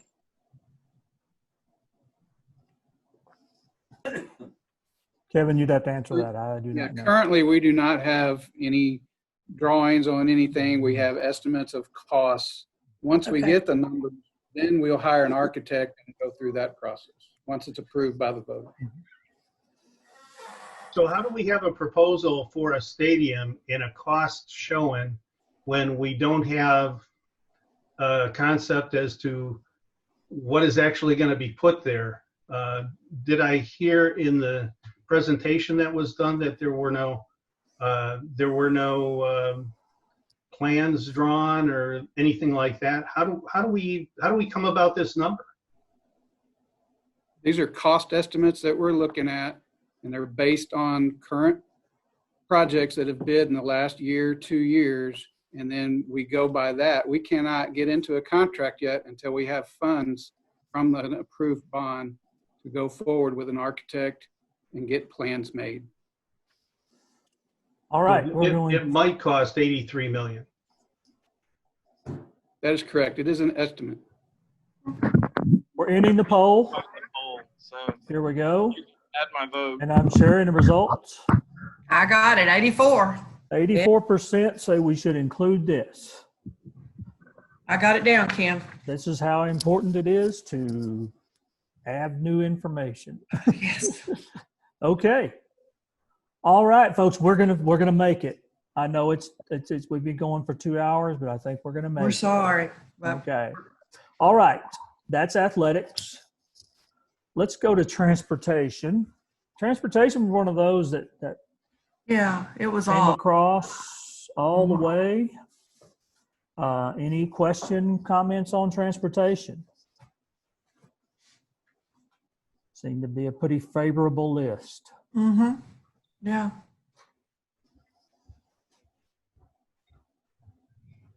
Hearing none, we'll move to the final thing, which is other. And in the same manner, we'll look at all of the others and then reserve the district event center for last in the discussion. And the police station. And the police station, yes. That's our two Anything that in the are left. first, child nutrition. Yeah. Everybody good with those? Is Dallas on the call? I do not I think know. so. I think Yeah. I saw Dallas. Hey, Dallas, can you go back and talk to us one more time about the need for a police station? Oh yeah, well let's do the first three first. Oh, I thought we already. Oh, I thought they were okay. Well, nobody said he. I was waiting. I was waiting. I'm going to the end, Ken. I'm waiting. Skipping. Yeah. I'm going to the end. I'm trying to improve what I did from last week. Popping through. Okay. All right. Let's go to police station. Sounds good, Shannon. Great idea. Thanks. So, Dallas, could you talk to us Yes. again? I know that we are creating our own police department, which is definitely, from what I can see, statewide a best practice. So I'm excited about that. But again, I kind of go back to, I know that there are substations existing in each of our high schools. So what is the big purpose for a police station with those substations that are already in our high schools? What's the thought process? If you could just go back over that one more time for me, I would appreciate it. Sure, great question. Because, and let me clarify something a little bit, because right now what you see in the police department or in the school district is a contract with the Rosenberg Police Department for school resource officers. And that's why you have the officers in every one of the campuses. Those aren't really a substation. It's more of an assignment for those officers to be in those campuses.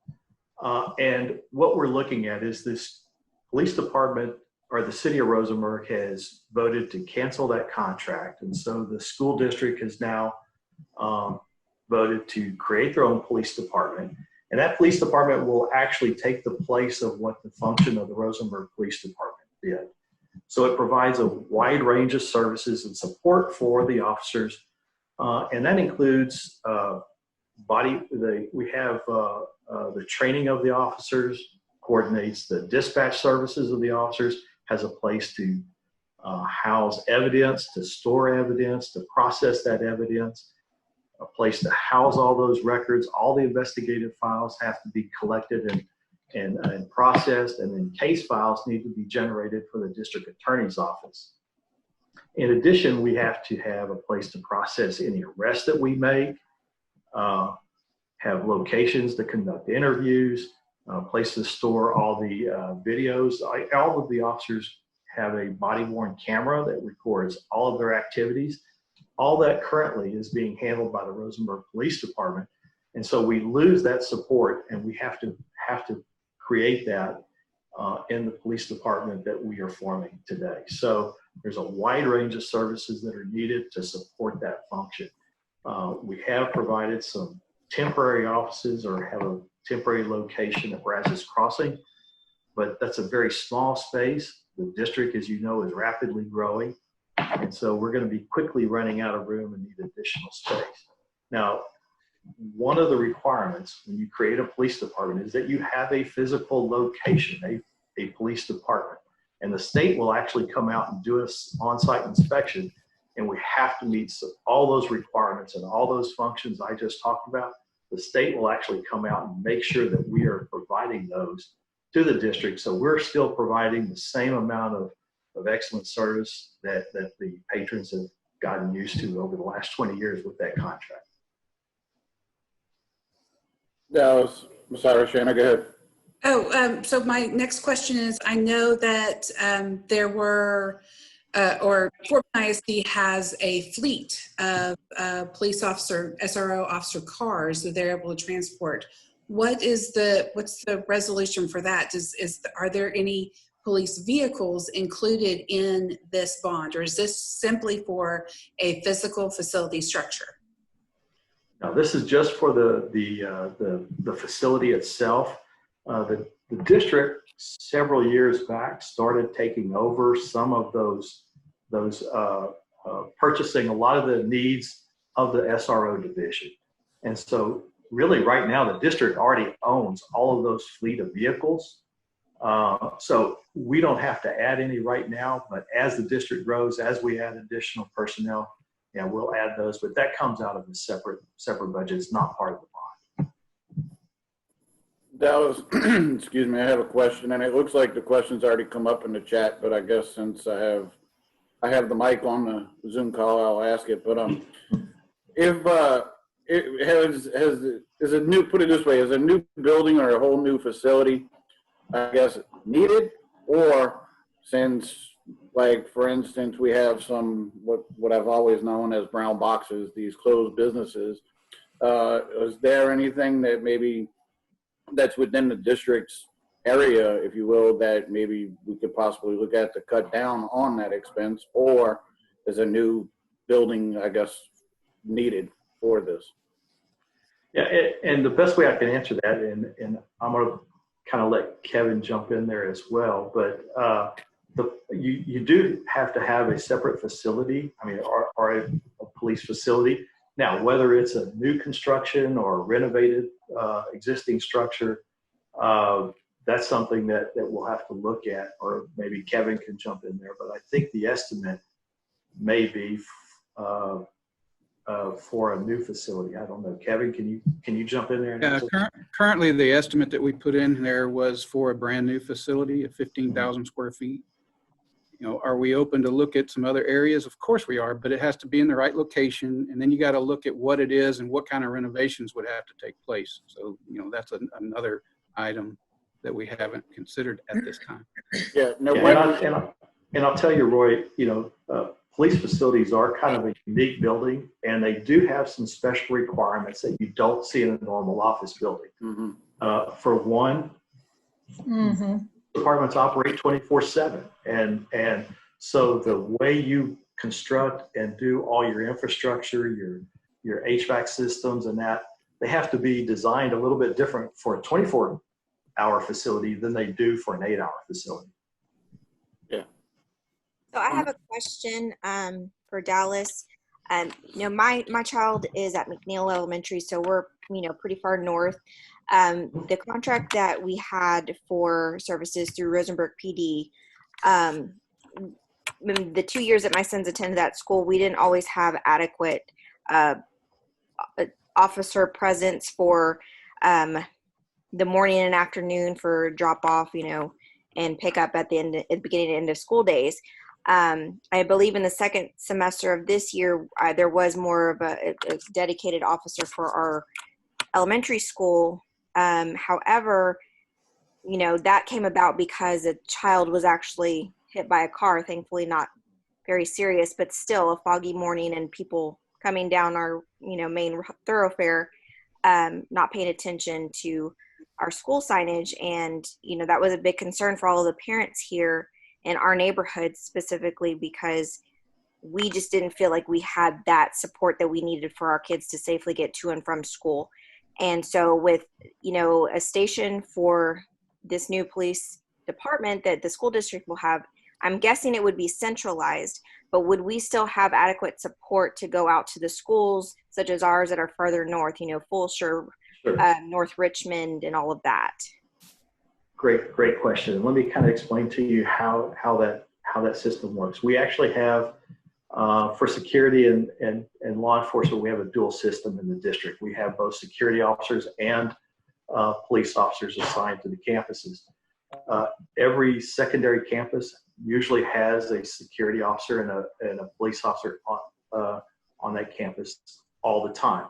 On our feeder tracks, on the elementary schools, some of them do have, you mentioned McNeil, that is one that we have assigned a security officer to because of some of the issues. And we look at the population of the elementary campus, the availability of other police services in the area to determine what the needs are for those individual campuses. So we continue to assign, every elementary school has an assigned school resource officer to it. And they should be making rounds and showing up there. And I'm glad that you mentioned that you saw an improvement, that is working. So we'll continue to look at that and continue to make improvements in the district. Okay, great. Yeah, that was, you know, such a big thing, you know, just we have 2 crossing guards, but, you know, it still just wasn't enough for our students. And, you know, you never want to get in a situation where a student's safety is being risked. And so I'm glad to hear that that's going to continue and continue to be an improvement, you know, not just at our central schools that are closer in town, Rosenberg and all of that, but even, you know, at our campuses that are further out. So thank you. Sure. Just because the office may be in a central location, the officers will still be out in the field to cover the entire district. Okay, Final thoughts on the police station. I have a question for Mr. Dallas. Yes, Dallas. I was wondering who is in charge of hiring cross guards? Is it the police department or the school district? No, the crossing guards are actually handled by the individual campuses. There are a couple cities, a couple jurisdictions. I think Rosenberg is one of them that hires crossing guards for schools in their jurisdiction, but most of those are handled by the individual campuses. Okay, thank you. Chief, all right. Mr. Dallas, you said it's got to be a standalone facility, as in not connected to a adjacent structure? No, it doesn't necessarily have to be. No, it doesn't necessarily have to be a standalone facility. It's just got some functions that have to be set aside. For example, we have some unique security requirements for police departments for both of our network systems. They're part of the district system, but they do have to be kind of a separate system as well. So it's kind of a hybrid, I guess would be the best way to answer that. Okay, with this much discussion. You said 24-hour operations. Yeah. I don't see how we need 24-hour police for school districts. I can tell you right now, it's not a 24-hour operation, but long-term, you look at most police departments as they grow. As the district right now, we have almost 60 pieces of property and facilities that we have to protect. And should there be a need for it to go to a 24-hour operation, that may be something that we could look at in the future. But that is something to always consider when you're building a facility.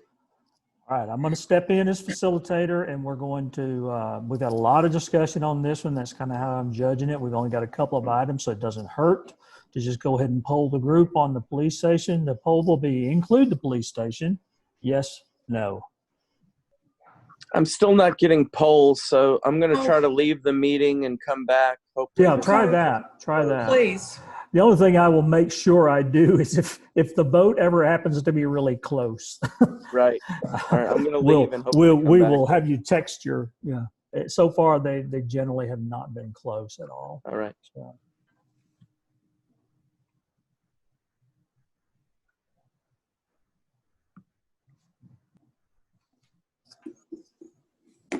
All right.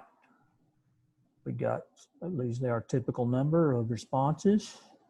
Let's share the results. 89% of you feel like we should include the police station. Yes. Wow. Very good. Okay. All right. Here's what we've got left. We're going to have a district event center discussion, and then we're going to go back to the schools and land issue. Yeah, see if the land number changes. Yeah, yeah. So we're going to go back to that. So with that, and then after that, we got to select someone that will present this. So let's go to District Event Center. And if I would ask the district to respond to this item, give us a little bit of a comment, give us your comments on that, and then we'll open it up for discussion. I know that Kevin has some conceptual work that he can share. If we can allow Kevin to have access to sharing materials, Dr. Helvey. And we talked about this a little bit up front in the process. You know, we have had conversations with our county commissioners and other folks in the community about an event center. And I will say this is probably the one item that's on this needs assessment where we've heard feedback from folks over the years about why don't we have some type of an event center or a Merrill Center or a Berry Center or a smart financial type center as big as the district's getting. And we realize that we're not as large as the Katy ISDs or the Fort Bend ISDs, but it's something that continues to come up. And even though we've had previous discussions with our community partners, other governmental jurisdictions, for one reason or another, this seems to fall by the wayside. And so really this is the one item that we've heard some things about. It really is bringing it forward to the committee to get some of your feedback. Is this something that you're interested in looking at?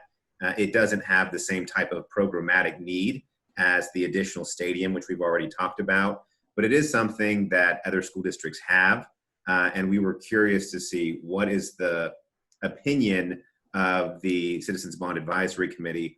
And if this is not something that's we need now, we understand. And if you feel like looking at some of the concepts that Kevin will go over, we're happy to talk about those things. So Kevin, you can jump in and talk a little bit about what exactly an event center is and what it's used for.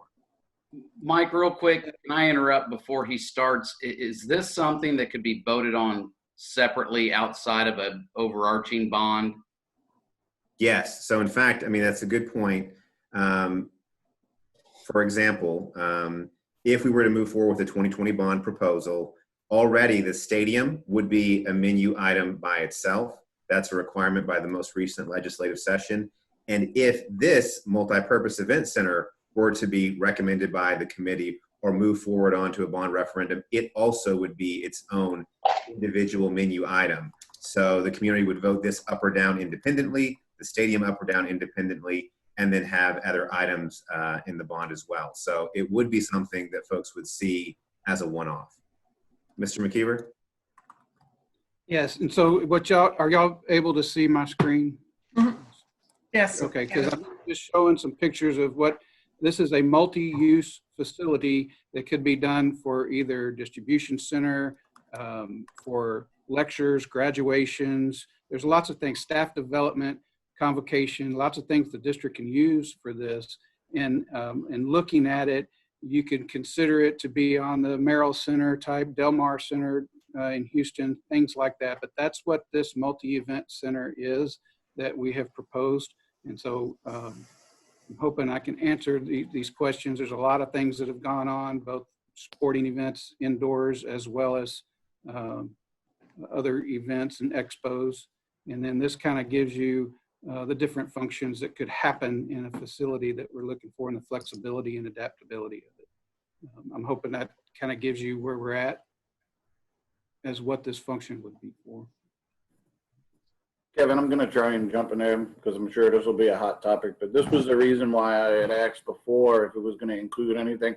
I'm sure your office has already looked at it, but and I mean, as you know, I've gone to many facilities as far as football fields and whatnot, but what's the district's, I guess, opinion, feeling, thought on putting this combined with a football field on the backside of it type scenario with all the things that are needed, training room, locker rooms on both sides and so on, and combining these two? Would it be better, or what's the thought process on that?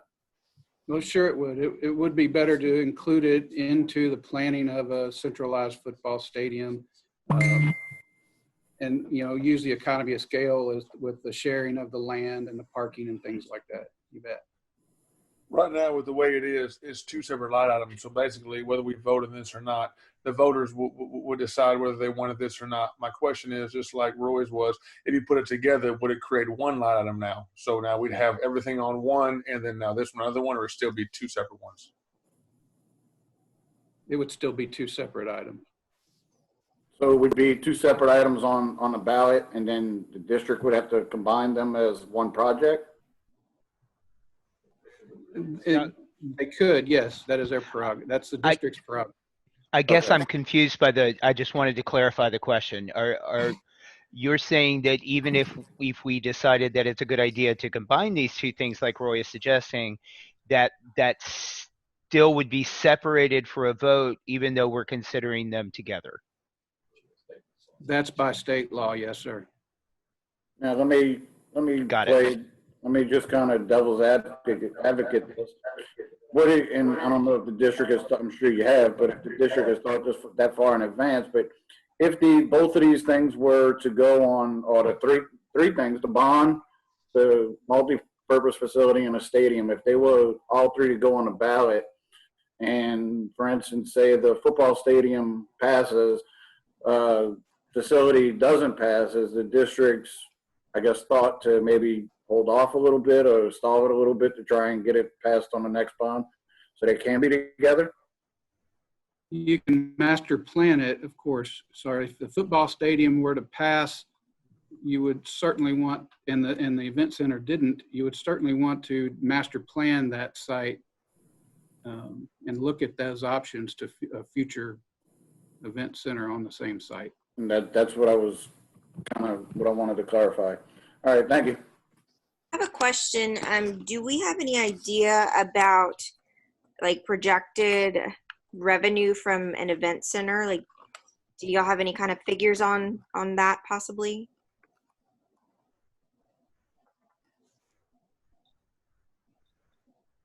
Anyone? Seemed like that was in the Q&A. Yeah, I thought it was a question we had. Yeah. Okay, I might have missed it last week.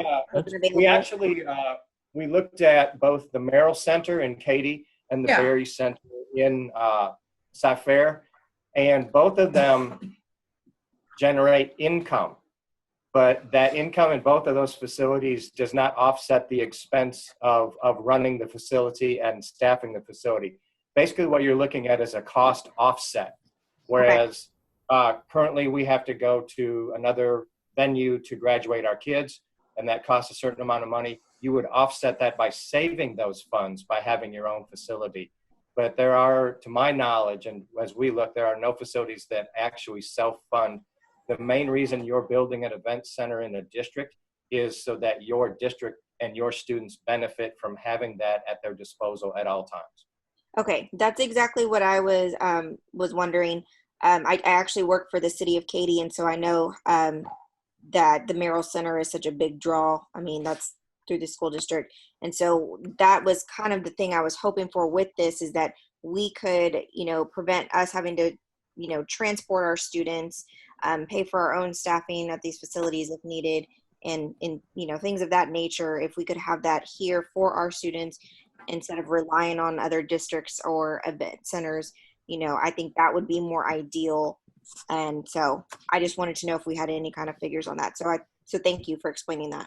I also have a question real quick about the cost offset is not just graduation. The cost offset is all of the events that would be held there. Do we have an idea from those other facilities about what kind of cost offset they're looking at yearly?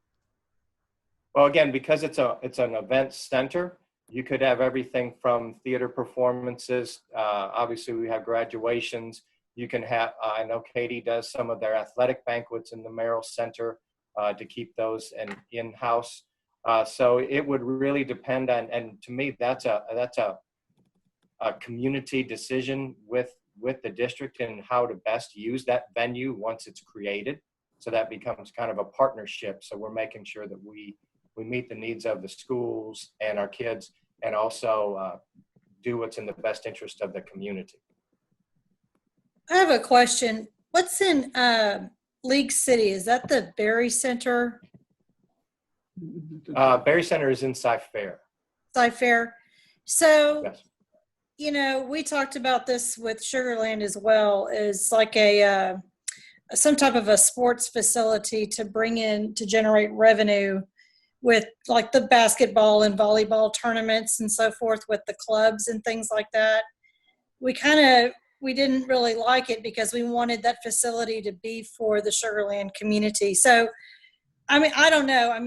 We should look at different designs if we would be interested in possibly renting it out to some of the club tournaments in order to generate some of that revenue. I don't know. It's just an idea to think about. Sure. And I would say that different options are on the table, on the bottom line, and when a district is if you do something like that, then you're also generating your sales tax revenues for the city with your hotel and restaurants and things like that. So it's just a thought. Good point. League City has a city-built facility that they can use for these type of events.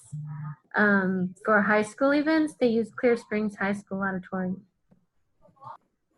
So my question for you is, are there restrictions on the type of events that could be hosted here based on the fact that it is a school district facility. For example, I know that we have fundraisers in our community, but all of them serve alcohol, or they might be in sponsor of a nonprofit that is not necessarily aligned with the school district. So what are the restrictions based on this being a school district facility versus a community like a county, like the Fort Bend County Fairgrounds, or a county like the George R. Brown? What are the restrictions on the types of events that could be held there? For example, could the Anheuser-Busch have their annual tasting fair in this facility because it's based on school? Typically, any property that is owned and managed by a school district follows those same set of guidelines as any other property that a district owns. So typically, right, it'd be no alcohol at events. Again, in some ways, you think of it just like any other district property, like a school. You're going to have to follow those same guidelines. One of So the things Surf's that Up happens. couldn't be held. Surf's Up couldn't be held at the district event center. They would still have to, for the Lamar Educational Awards Foundation, they would still have to take it off site because of the adult nature of that fundraiser, because it has alcohol and auction items, that type of thing, right? Well, we'd have to look at the specifics of it. When you mention auction items, there are certain criteria that school districts can do fundraisers and auctions. So that Correct, some of Shannon, those in things terms could of the still occur. alcohol and those things, if it were even for Leaf, it would be off-site. Okay, I just want to make sure. So one of the things that you need to do is you're going to look at the calendar and you're going to block out certain days and times where that event center is only going to be used for school district purposes. And that's going to create conflicts as to when you can rent it. So, it's not like it's going to be available 24 hours a day, 365 days a year for rentals. No, but those dates that it is booked by the schools is offsetting costs that we're saving by not traveling somewhere else. Right. So at $105 million, you can have 1,050 events that cost you $100,000. You can have a meeting a week for 20 years at $105 million. I think the facilities team said it best. There is no financial gain to be gotten from this facility. He said it very clearly. There's no financial gain. All we get is the prestige of having a building with somebody's name on it, and we get the legacy cost associated with that as well. Is there $100 million that we would rather spend in this district somewhere else? Ask the taxpayers in this community if there's something else that they would like to spend that $105 million on. I'll bet there are a lot of things that they would rather spend their money on than an event center that is going to yield zero gain for the district. All it does is give us a big building with a name on it that we can say, now we can pump our chest and say we've got one. Now we're just like Katie. Now we're just like Sci-Fair, and we can all feel good about ourselves. Let's do two final comments, and then we're going to take a poll. I've got a comment here, Brian. Just two. You're number one. Brian Forsey here. Basically, if we vote yes or no here in the next 10 minutes, it's going to come down to the board to decide whether we're going to put this on the docket or not. Then it's going to come down to the voters to decide whether yes or no that we want or not. That does not offset the new school, the football stadium, or things like that. So basically, the voters are going to get to decide whether they want it or not, whether it's on the bond or not, whether we have our own personal vendettas against it or not. One more comment. I would echo that what Brian just said. We're fortunate that we've got a lot of talented individuals like Kevin and Coach Nelson and Mike and Dr. Randall that represent us here. I don't see any downside to letting the citizens, the voters of our school district decide this. So as a steering committee, if it's an up or down, it's not getting lumped in with the bond program. I don't see a downside. I'd love to hear that downside if somebody thinks there is one, but let's let the larger public decide, right? All right. Facilitators jumping in. We're going to launch the poll right now. And it's include district event center, yes or no.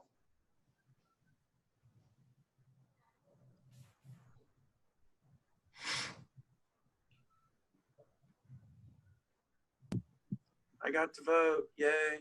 Hey, all right. Still a few more that can come in, it looks like.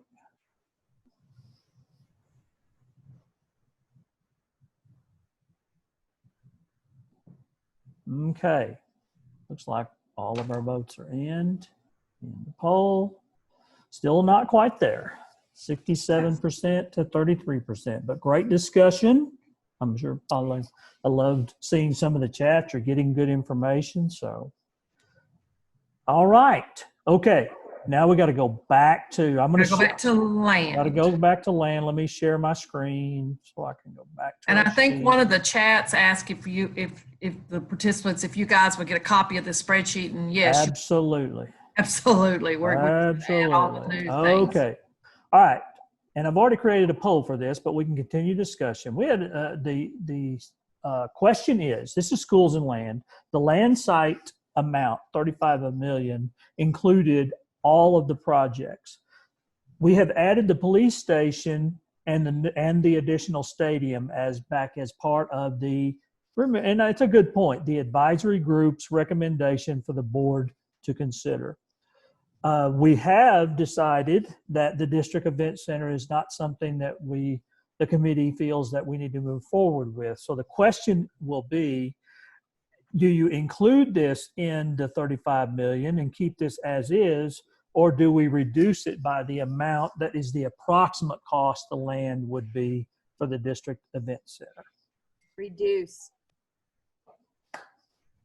We'll do a poll. Are there any final comments on that? We've talked about it a lot, so. Now, Kevin told me it was 11 million, but that was the event center. That was with that stadium. So Kevin, what's your estimate on if the event center is reduced?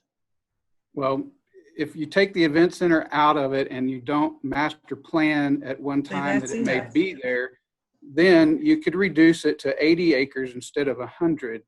So, you'd be looking at a reduction, I don't know, 2 or 3. I have to run the numbers again, but give us a ballpark. That's the question. It would probably reduce it down to, instead of 11 million, reduce it $4 million. Okay, about $4 million reduction. Okay. But all the discussion about the master plan enters into this. Yes, ma'am. Yeah. Okay. Here's what the poll will say. I'm sorry. Is there a comment? No, go. Okay. The poll will say, get out of the way here. Oh, I'm stop sharing here. You have two choices. Keep the current school's land item as is, or remove the event center from the school's land item. That is your choice. Still got a few more to come in. Did the 105 million for the event center include the land as well? I don't think so. I think that was all part of the land. Oh. That was only construction estimate. I don't know what I would have done otherwise. Yeah. But okay. Yeah. Okay. It's gone. 68% want to keep it as is. So we will, God, what will we do on that? I know. Oh, God. I was thinking, okay, we didn't word that correctly. We did not word that correctly. Parliamentary procedure says that if there is not an overriding vote, that it stays as is. Right. Okay. I did not apologize. That's like, okay, it didn't come out like I wanted it all. Yeah. Not the vote side, but okay. I would say leave as is. We're talking really in the scope of this whole thing. Not a huge amount. One question I had that didn't get answered, like in a vote like that, or any of these votes, whether we vote 60%, 70%, 80%, 40%, whatever it is, can we not just submit when in our findings, like this is the way we voted? If this one ended up at 67%, this one ended up at 73%. I mean, they will see all the data. Yeah, it'll look just like you said, except we'll add on several of them. Sure, if something is 67%, that still doesn't feel like a no to me. Yeah, yeah. I know, but the board will see that. They will see Yes. all the data. All right. Okay. Will the All right, board so we're gonna see leave it. also the point at which you changed the voting from an 80% threshold to a 75% threshold? Yeah, true. We will All make right. it clear that you and Dave want no improvements to the district. No, please stop. And that's not what I said. I'm for no. educating the children Yeah. and not spending money frivolously. Yeah, and stop, and let's kind of stop. Okay, Ken, I think Okay. we've done a lot of work tonight. We have Ooh-wee. nominate our Okay. person. The way it will work is I will, of course, you will get a copy of this. Everybody I'll clean will it get up. this. Everybody gets a copy. And then Mike will work with your spokesperson to put this into a presentation format. Mike, would you mind giving a brief rundown on the role of that person, what they will do? Yeah, absolutely. So as we've concluded the committee process, what the spokesperson from this committee would do is come to a school board meeting, talk about the overall online process, can certainly talk about the pros and the cons that we went through to get to this point, but then share the recommendations from the committee, could also talk about the 75% threshold, could even comment about how it was originally 80 and then moved to 75, then the overall percentages that were shown on the screen right now, but really just goes over the process of the bond committee to the school board. And then the school board would be available to ask questions of that spokesperson. And so certainly we would have district staff help to create a presentation and then certainly make any edits or adjustments as needed. If there are other individuals on the committee who are interested in attending that school board meeting, they would be welcome to attend. We certainly appreciate all the efforts from everyone. So the spokesperson would essentially give an overview of the process and clarify the committee's consensus. Do we have a volunteer? I have a nomination. Oh, good, a nomination, love it.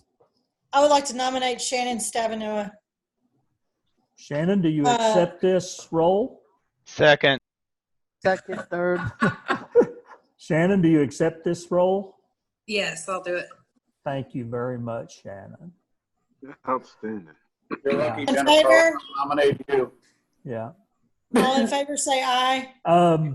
Aye. Yeah. Opposed? Motion carries. Now, it's also a good idea to consider an alternate in case for some reason Shannon can't make it. So would someone else volunteer or get nominated to be an alternate? I nominate Jennifer Lane. Me too. Jennifer, Yes, do you I'd like to accept the alternate reciprocate. role? I would like to nominate RC. Jennifer, do you accept the alternate role? Yes, I accept. Oh, thank you, Jennifer. Sherry, I know you'll have some final comments, but y'all, first, sincere apologies for struggles we had. And it certainly wasn't on purpose. I think we got to the best place we could get. And I so appreciate your commitment to this, and tonight especially. It's just made it to where I think the committee process finally started to working the best we could make it work. So Sherry, your comments? Oh, I agree 100%. I feel like we've made new friends. I'm a little disappointed we're not going to see you in person. I know it. Okay, we got our work done tonight. You can come see me do the rezoning. So, Oh, you know. okay. Yeah. Y'all But did we a great have- job. Thank you. Oh, well, thank you. It's been fun. Mike, Dr. Randall. The only thing that I would like to do is to thank the committee for all of your effort. I know this becomes a huge challenge to work through all of the projects and everything that we talked about, but I just want to say thank you very much for your time and effort. Thank you. I'd only echo those comments. As we've all said before, this online process was certainly different. We would all prefer to see you all face to face, but I think we saw tonight some from the comments from the committee. It was good to see that we were getting, again, some positive feedback and getting somewhere. So thank you all. Our intent is to get your feedback. We think we've got that, and we'll be sure to share the process and everything with the school board and post all this information online, including this video. So again, thank you all. I know it's late. We appreciate your service. Bye, everybody. Bye. Good job, all. Bye. See you at the board meeting. Yeah.